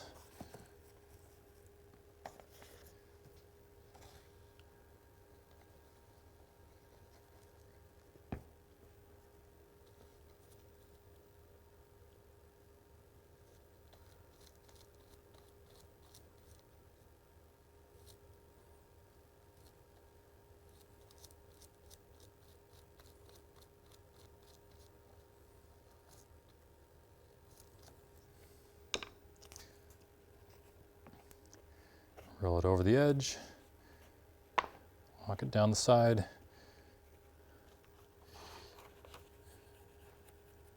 finish it off with your bone folder.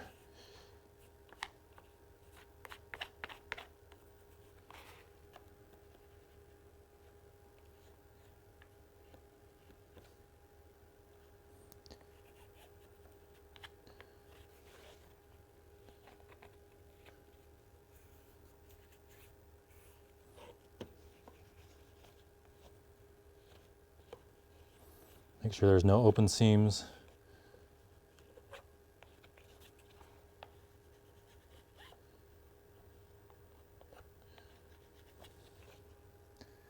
A little visual inspection helps with that. And finally, one last flap before we attach our liner. And oops.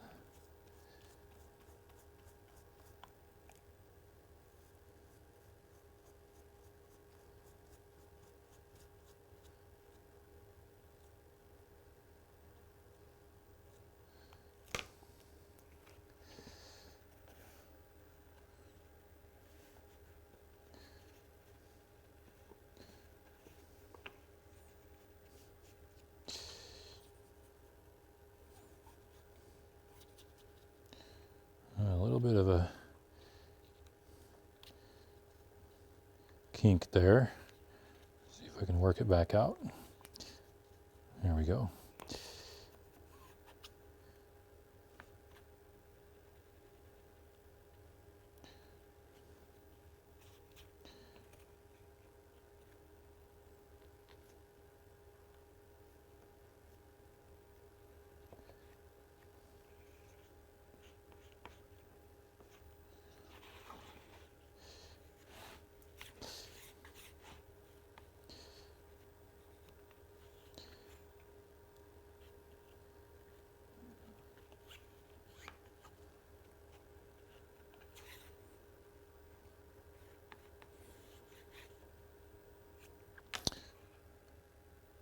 Visual inspection, make sure everything is just tight.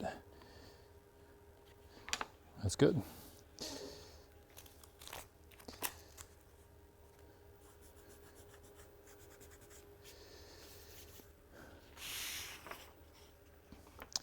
We're going to use the strip of paper we used before. You'll note that with the inner tray, the paper comes in much closer to the sidewalls than it does on the outer tray here. And so you have to accommodate a little bit more for the gap. The reason for that is that you want, when these trays are laid out, you want the line to be able to line up along those trays. You don't want one being bigger than the other. So these lines need to line up across the trays. So we want to line this up in the outer tray with an appropriate amount of gap all the way around. You don't want to butt this edge up and then have these big gaps on the side and no gap here. So as you're lining things up, account for that.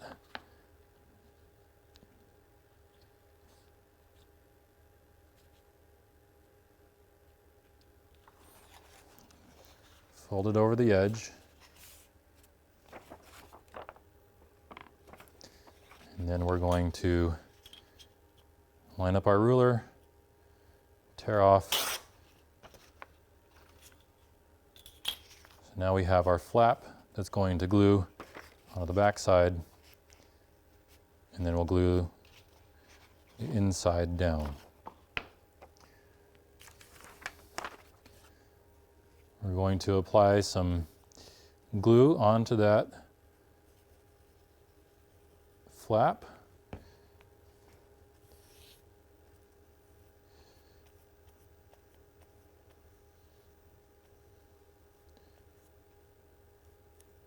Probably just a little bit over the line. Work quickly to dry fit that into your tray. It's good to look straight down to see where that line is that you have on the fold. Pin it in with your thumbs and then fold it over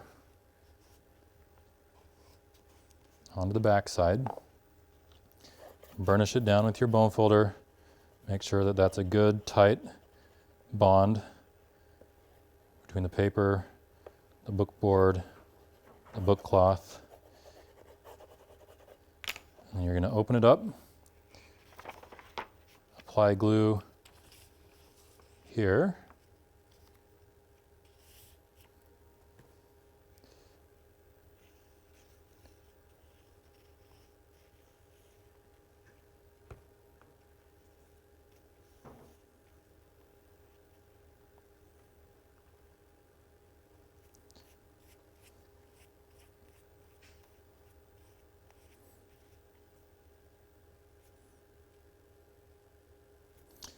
I'm using my left hand to keep the tray from sliding all around while we get some friction with the glue on the paper.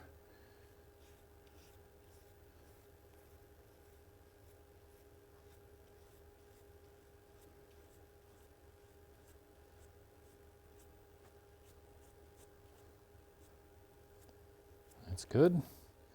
Maybe got a little excess right here. I'm going to get that out so it doesn't squeeze out. You only have so much time to make the glue work. Work it over from this edge in.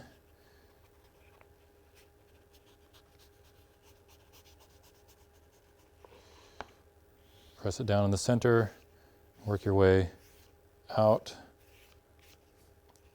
Should have clean fingers at this point, otherwise you're going to be rubbing a lot of grittiness around and staining the paper. And then we're just going to work it in with the bone folder. Make sure there's no air bubbles. Make sure the glue is bonding all the way around. And I like to emphasize that little line where the cloth is a little bit higher than the book board itself. And there we have the outer tray. And we're going to test to see how well the inner tray fits into the outer tray. If this doesn't work, then you've got to re-engineer one or the other. And the open ends stay close, they line up with each other, just like this. And that's a pretty good fit. We're more or less lined up here. There's a little bit of play here, but it's better than having this way. You don't want it like that at all. It should be the same. This plane needs to line up with these edges. In other words, they're coplanar. If it's at all like this, you've got a problem. Your box will not work. You'll need to remake your outer tray. And if it's much shallower than this, meaning that these walls are too high, you'll also need to remake your outer tray to fit the inner tray better. But this is totally suitable. This will work out really well. I guess while we're at it, let's see how well the actual book fits in the inner tray and how the whole thing works together. Well, that's fitting pretty good. And then we close it up like this. Everything works nicely. So now we know we're invested to the point where things are going to work, and we can make the cover piece that will tie all of this together, and that'll be our last step. For the outer, or for the case on the clamshell box, it's simply 3 parts. You've got 2 identical cover pieces and a spine, very much like you would do on a codex or a flat spine book. You need to pay attention to the grain direction. It needs to run parallel with the hinge, in other words, the way that the clamshell box opens. I've seen people make clamshell boxes where they open horizontally like this and it opens really long. You really need to make sure that the hinge is always on the long edge of the clamshell box so that it always opens on that long edge. It's going to be a much more stable build. So we're going to use the outer tray as our dimensional measurement for the cover pieces. The inner tray really doesn't play much of a component here. I have it nested in the outer tray just for structural stability. We want to make sure that the outer tray measures this cover, and what we're going to do is line it up so that we have a little bit of book square. The book square is just that the amount of book board that extends beyond the head and the tail and the foredge of the book. And so I'm accounting for about a 1/16 of an inch, no more than a 1/16 of an inch of book square. And then I'm going to make a mark. I'm going to use my graphite here, it's sharper, right at the edge of my clamshell box. This is the open edge of the clamshell box. You need to be really accurate about this. It needs to be right at the edge. And we're going to do that for this edge. We're also going to do that over here. This time we're going to account for some book square, about a 1/16 of an inch, no more. Then, if anything, you do just a little bit less than that. Right there. Move this out of the way. We're going to take some measurements just to see how our accuracy is on that. For the width, we're just under 5 3/4 on that measurement, and also on that measurement, just under 5 3/4. So that's what we're going to go with. In fact, I'm going to wait on that cut for now because I want to make the height, this length here, identical across all 3 pieces. So that'll be my first cut. This is going to be at 7 1/2, just beyond 7 1/2. And that one's actually at 7 9/16. So that's going to be our measurement. We're going to go with the larger of the two, but we want to make sure they're consistent. Okay, 7 9/16 all the way across the board. This way we'll have consistent height along both cover pieces and the spine.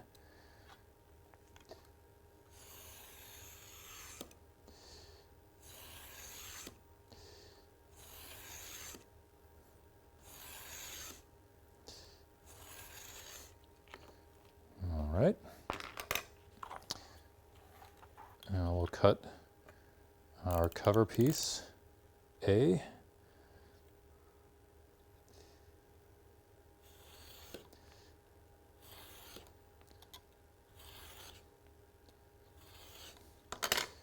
And we're going to use that piece to cut an identical piece. So we're going to measure it off of the piece we just cut. Let's just check it all the way around, make sure it's flush before we make the cut. Keep your blades straight up and down, don't bring it in at an angle.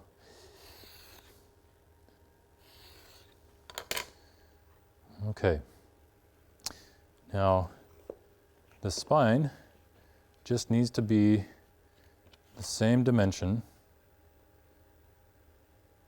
as the wall on your box here. So we're going to measure that. You want to measure it from the closed side, not the open side. The open side's too flexible. And it's okay if you get a little graphite on the bottom here. That's never going to show up. I'm going to make a mark there and one right here. And that will be our spine. Let's measure to make sure that that's just right. 1 3/8 of an inch. I'll bring that one in. That just needs to come in just a little further here.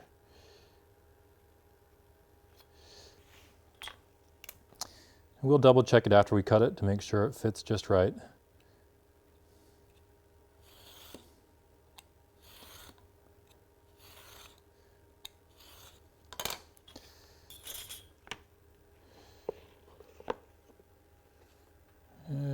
Yeah, that's good.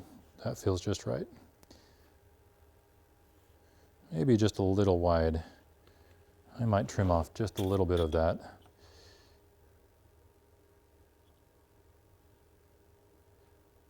Either that or cut a new one, but I think I can probably trim this one down if I'm careful with the cut.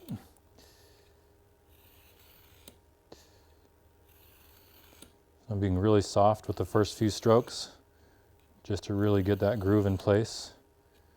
And as it gets deeper, I can press a little bit harder. That's good. That's much better. That feels a lot better. Worth the effort to check. Okay.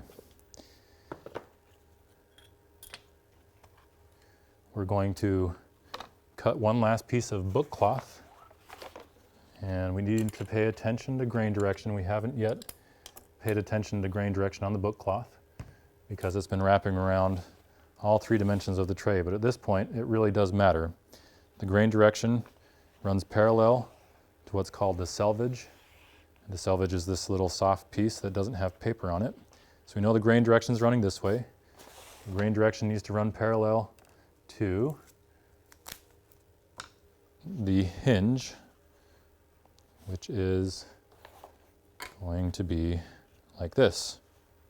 So we want to make sure that we give ourselves about 2 inches all the way around. We can trim off down to 1.25 inches. So I'm just laying the boards out to try to figure out just what piece I want to use of this book cloth. It looks like if I continue this cut out about like that and about like that, things will work out pretty well. And I'll have a manageable piece of book cloth to use. And I'm just going to use my scissors. I'm not worried about making this particularly straight because I will be trimming later.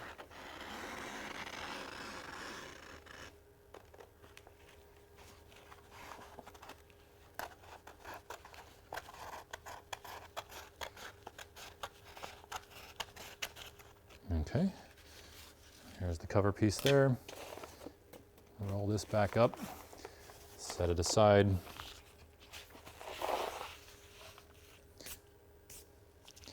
Alrighty, this is ample space to work with. And one thing that I've noticed about my spine is it has a kind of a ragged edge after I had to trim it down again. So the best thing to do here is to sand that down a little bit before you proceed. I've got to grab a sanding block. I didn't bring that to the table. It's over here in the studio, so I'm going to run and grab that. Move this out of the way. This makes a little bit of mess. We're simply going to take this sanding block. It's fairly, about 100 grit sandpaper, so it does the job pretty quick. I just want to sand that down a little smoother so that it doesn't show up underneath my book board. I'm going to sand both surfaces lightly. You can see it creates quite a bit of dust. But I just want to clean that up a little bit. It's always worth this extra effort. There's always a temptation to skip something so simple. Don't breathe this dust in. It's bad for your lungs.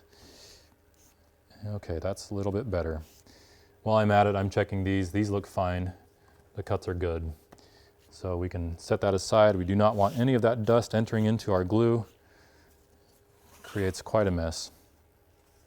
All right, so we're going to line these things up. You're going to need one more tool at this point, and that is a 2 board thickness gap finder. And we're also going to add just a little bit of book cloth into that. So I'm going to trim off some of this book cloth that I know I'm not going to be using in the book.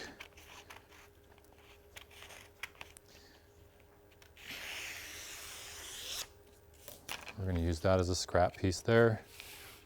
And we're going to use these 2 scraps of book board to make our very fast and rugged gap finder, which is basically going to determine the gap between the spine and one book board and the spine and the other board to ensure that our hinge opens up just right. We'll glue these together quickly.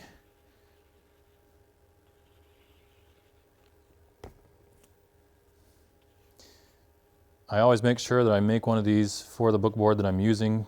Book board varies in thickness, and you want to make sure that the thickness of your gap finder corresponds to the thickness of the book board that you're using. Also, that it corresponds to the cloth that you're using, so it just makes sense to make one as you work and not assume that the one you already made some time ago is the right bookboard. Okay, glue that together. And we're going to glue some cloth around it. Glue this down here. It doesn't have to be pretty, it just has to be functional.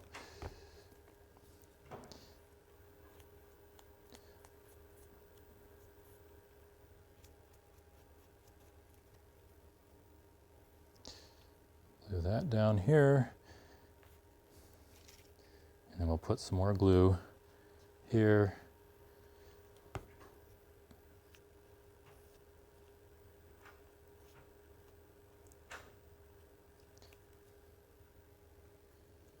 And right along this bottom seam, I'll run some glue and fold this over. That gives us our 2 thicknesses of book cloth. Trim this down here and here. In fact, we might just trim this down right along that edge. Clean it up, make it a little bit more usable. Like that. And that's good on that side. So there's our little gap finder. Very handy tool to have. It's ready to go. Throw the scraps away. All right, back onto our boards here. We just line things up the way we want them, approximately. Flip a board over, and let's glue it down.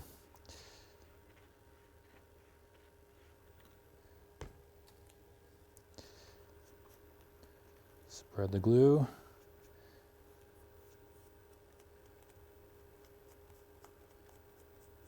Make it nice and even.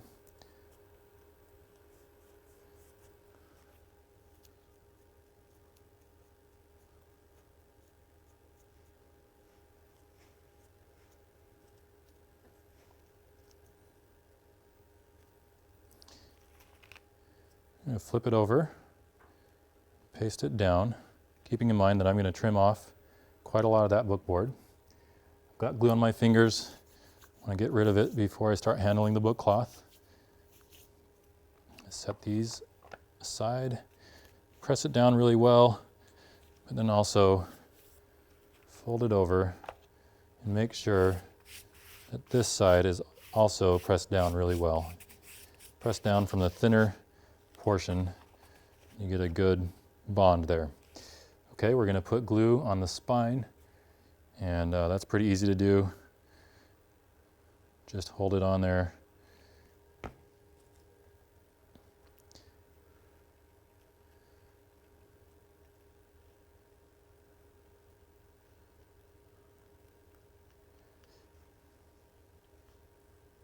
Okay, there's the spine glue. We're going to situate our spacer, and we're also going to situate a ruler right along the bottom edge here. This will hold things square for us. Here's our spacer.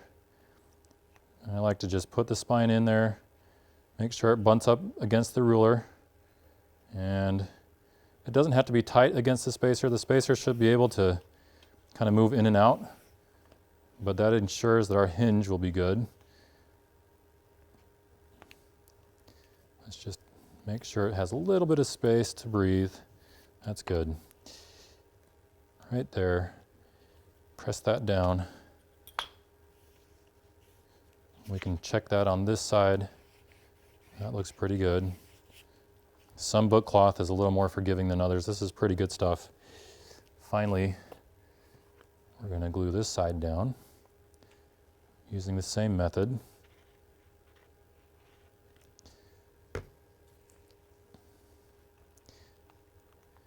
We're using polyvinyl acetate PVA glue. It's a brand called Jade 403 from Talus online in New York City. And they also sell, this is their standard PVA glue, they also sell a reversible formula. And I think they sell a long drying formula that's repositionable. And I don't know if anyone needs to buy that stuff, but I've never tried it because I'm so used to this. But it does kind of create a problem if you stick something down and it's in the wrong spot, and then you have a hard time pulling it back up. And what I've found is that if I put a little more glue down, it can work pretty well to reposition things. Should be a little bit of wiggle room there. That's good. I press that down by hand. We're lined up against the ruler here. Also good. And finally, before we do any other trim work, we're going to press that down from this side. Make sure that that's firmly positioned. We're going to take the ruler and we're going to trim all the way around. Have a consistent flap or paste down. There.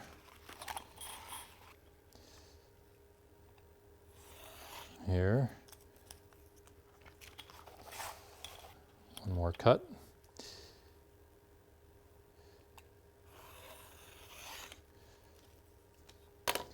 Just throw those away immediately, get them out of the way. And on the cover, we've got to paste down, or we're going to fold this over. And it doesn't make any sense to not remove any of this material because you'll have all sorts of excess stuff. So I've got a little jig that will help me cut that. It's built pretty simply with 2 right triangles, a little board thickness here. You stick that over like that, and you simply cut that corner off all the way around like this.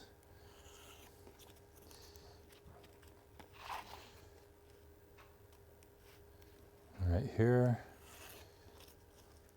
You just have to feel for the jig to make contact on both edges of the board. There. All 4 of those corners can go in the garbage.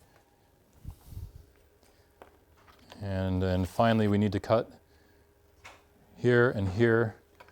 I can label these just a little bit. What I like to do is make sure that I'm coming far out on this cut. So I call this a tuxedo cut.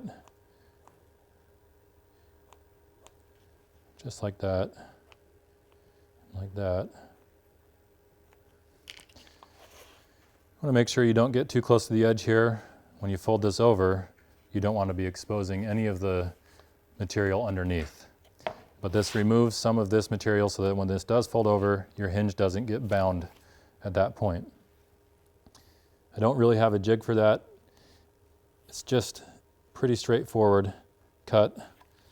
And so you want to keep it about, at minimum, 4 board thicknesses away from this edge or that edge. And I think I'm probably going 5 or 6 at this point.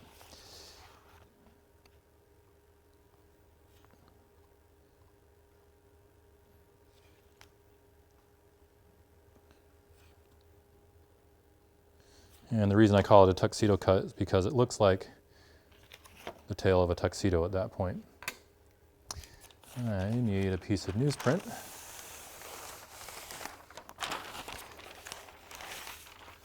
Let's see if we can quickly glue this all down. What I'm going to do is I'm going to glue the head and the tail first, followed by the foredge flaps. And you kind of have to work quickly so the glue doesn't dry, but you also have to be careful that you don't get glue on the reverse side of the book cloth. You work your way out.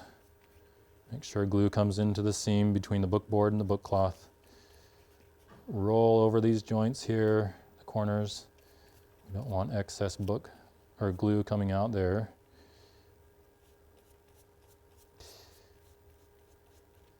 That's good. And we're going to fold that over and pull right in the center. And then I take the center of each of these flaps and then I work my way out towards the gutter, towards the foredge. Getting a little bit of glue on my fingers, rub them off. All right. And take the bone folder, and that same motion, I'm watching to make sure that no glue comes out onto the bookboard and onto the bone folder, which would then redistribute. I'm going to burnish down right here in the hinge. You can even kind of turn the hinge in to make sure that that glue sticks pretty well. It's not going to stick perfectly. We don't need to worry too much about it. We just want to start working that in. And then right here, I want to make sure that this little flap comes in. I'm just using my fingernail there. I can use the bone folder to bring that in too. And I'll do the same thing here on this side. Glue that flap down. It's just a little excess there. Do the same thing here on this side. I'll work here in front of myself. Like that.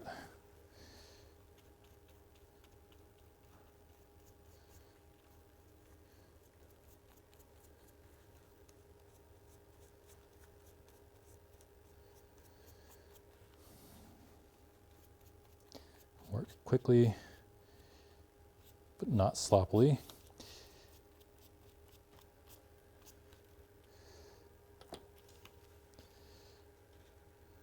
Pull the center tab first, stick it down, and then the center of each flap, work your way out. I've got a lot of glue right here. I'm going to note that so I don't get it anywhere that it doesn't need to be. And I'll work my way over to it here in a second. And I got a little squish out there too. Sometimes when I get in a hurry, I use more glue than I should. So what I'm going to do here is just take a pinky and work that glue out. Pinkies don't get a lot of work, so they hardly end up with glue on them. Or if glue gets on them, I don't have to worry about it getting somewhere else. Get that little flap down there. Make sure everything's pressed down well. And then we're going to also work these edges in here. Everything's pressed down.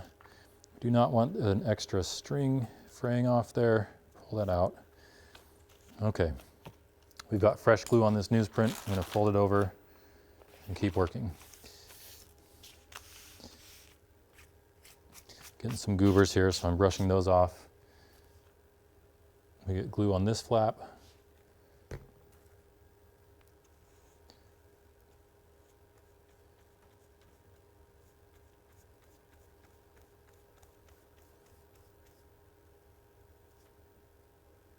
Like that.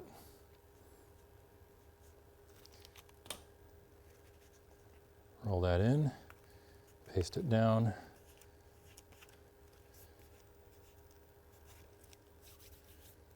Grab the bone folder, burnish everything in. I got a significant squeeze out right there, so I'm going to make sure that I don't transfer it. I'm wiping it on my hand here, this glue. And then I'm going to massage these corners down with the bone folder, make sure that's nice and tight. We'll do the same thing on this side.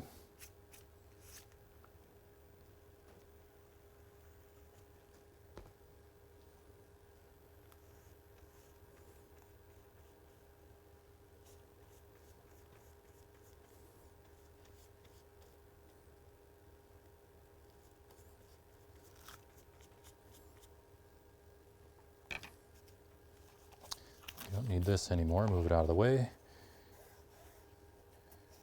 Roll this over, pull on it to make sure we have a good crease on the edge.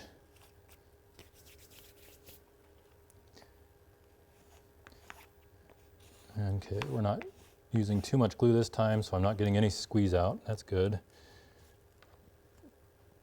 Shape that corner really well. Make sure it's all glued down nice and tight. All right.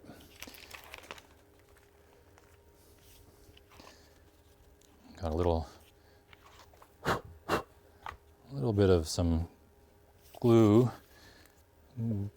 gobbers. Okay, we're going to see how well this fits. No point in moving beyond here without a good fit. So that's pretty good. A little bit heavy on the book square there, but we're going to go with it. The other thing that we're going to need, since this is going to fit in like that, the trays are going to cover most of the bare bookboard, but we still have the spine exposed. So what we need to do is cover that, and we're going to cover that with a piece of book cloth.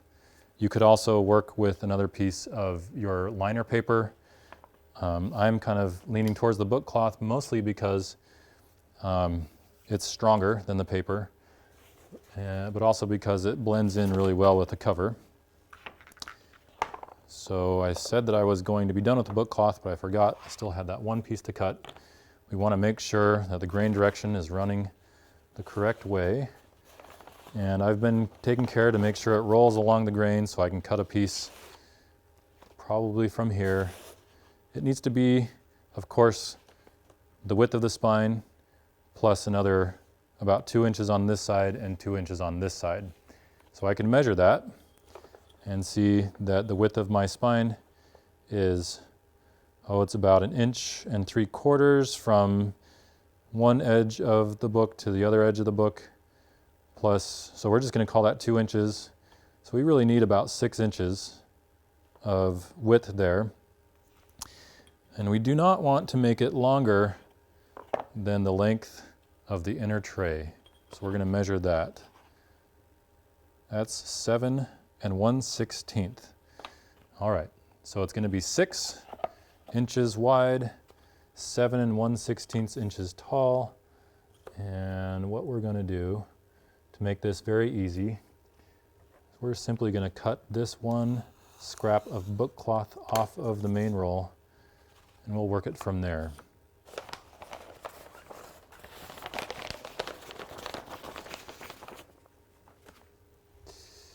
Okay. We will go with the width first. I said 6 inches wide. We'll mark that at 6. There and here.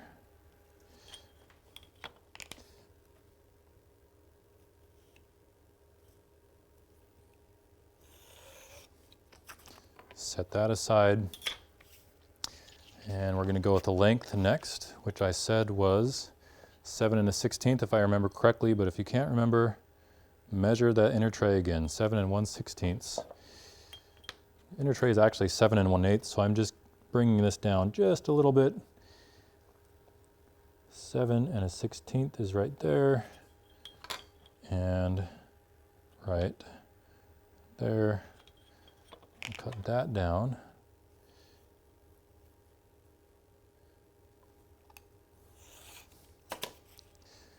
All right.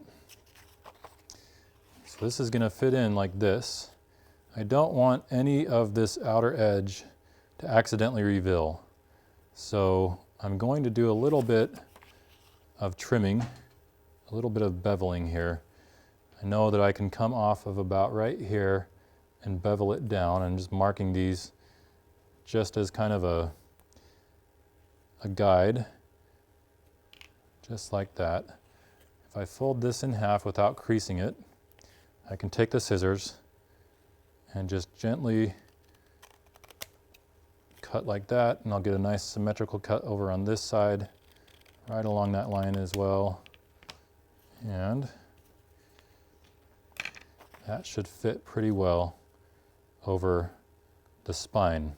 There should be no board exposed, nothing exposed underneath that cloth. You can see what that might look like if I hadn't cut these parts in the right spots, but they're sufficiently far in to be covered by my spine liner, which I will now glue down.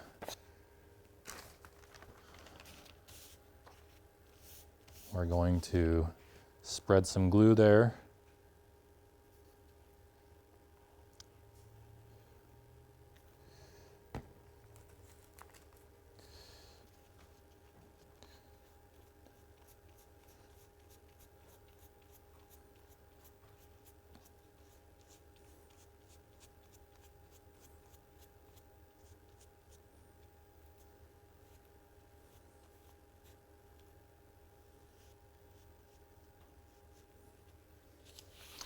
Move that out of the way.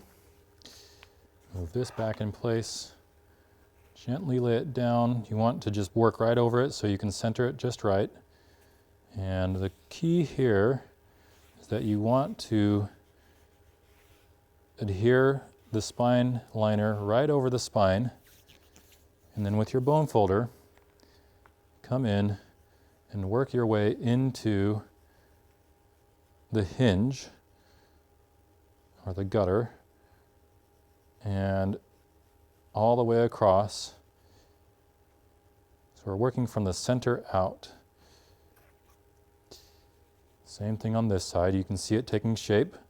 And I'm working pretty vigorously with this bone folder right against the edges of those boards. I really want this book cloth to form into that hinge before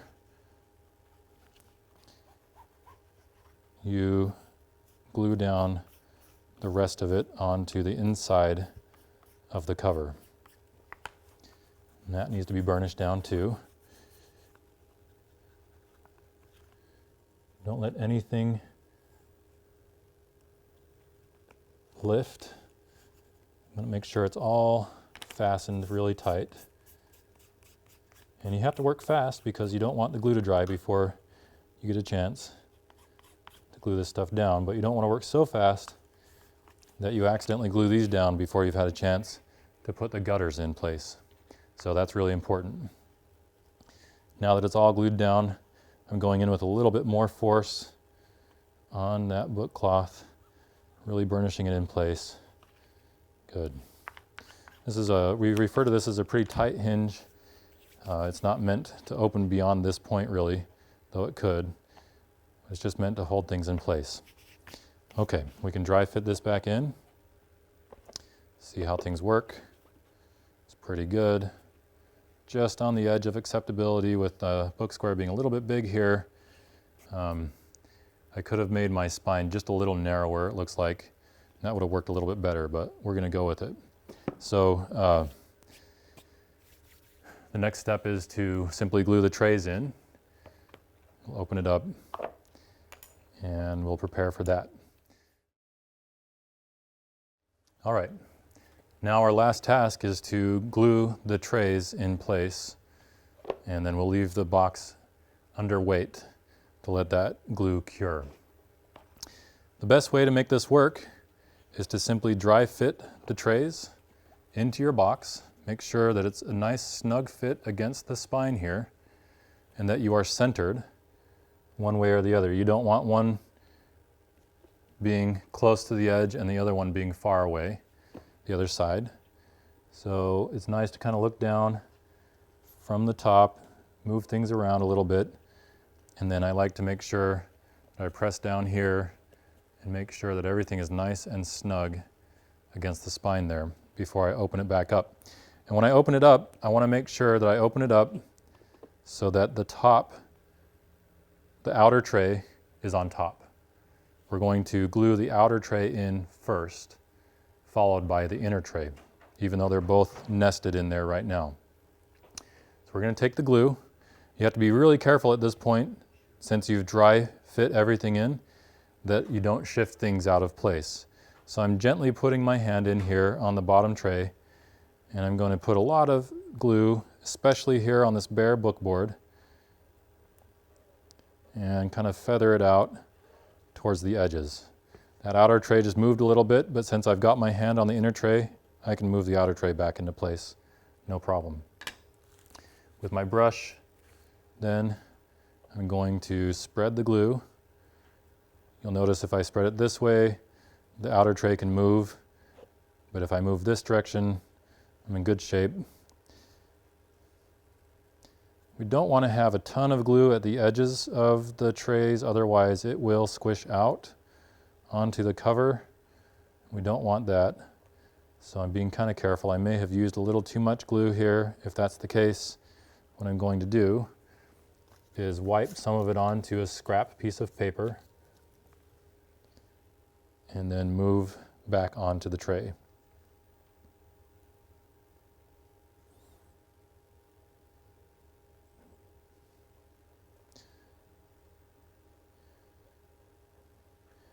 feather it towards the edges there. I'm doing pretty light work with my brush. The more I press, the more it's going to move glue from the center, and I don't need much right now.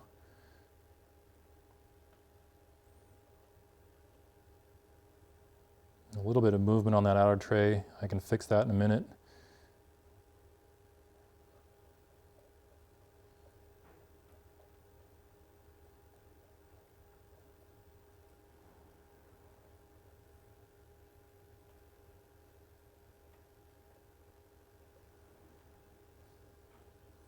Some spots that have dried just a little bit. Okay, so that's good, that's sufficient. Good amount of glue. I'm seeing a few dry spots. I'm just going to go refresh them really quickly. That book cloth is pretty thirsty. We'll drink it up. Okay, now I'm going to close the book by making contact with the spine on the cover. I'm using my right hand to position reverse pressure there. And then I'm just going to drop the cover on top. I'm going to press down. I'm looking to see that there's no gap here. And on the other side, same sort of thing. I'm just pressing down just lightly, just long enough that that glue will bond in place before I flip it around, open it back up, move the inner tray out, and now I can press much harder from the inside of the tray to try to get that bond to take hold right away. I might even press down gently or carefully, but not so gently, on the corners here. On the side walls, I don't want to press them one way or the other and tear the tray apart.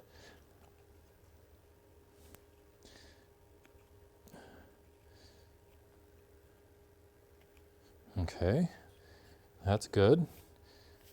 Everything seems to be working out just right. Now, it's a little easier to put the glue on the inner tray, separate from the outer tray. Put the glue on here. Maybe I'll learn from previous output that I don't need so much. And if I do need to refresh it, that's not a big deal.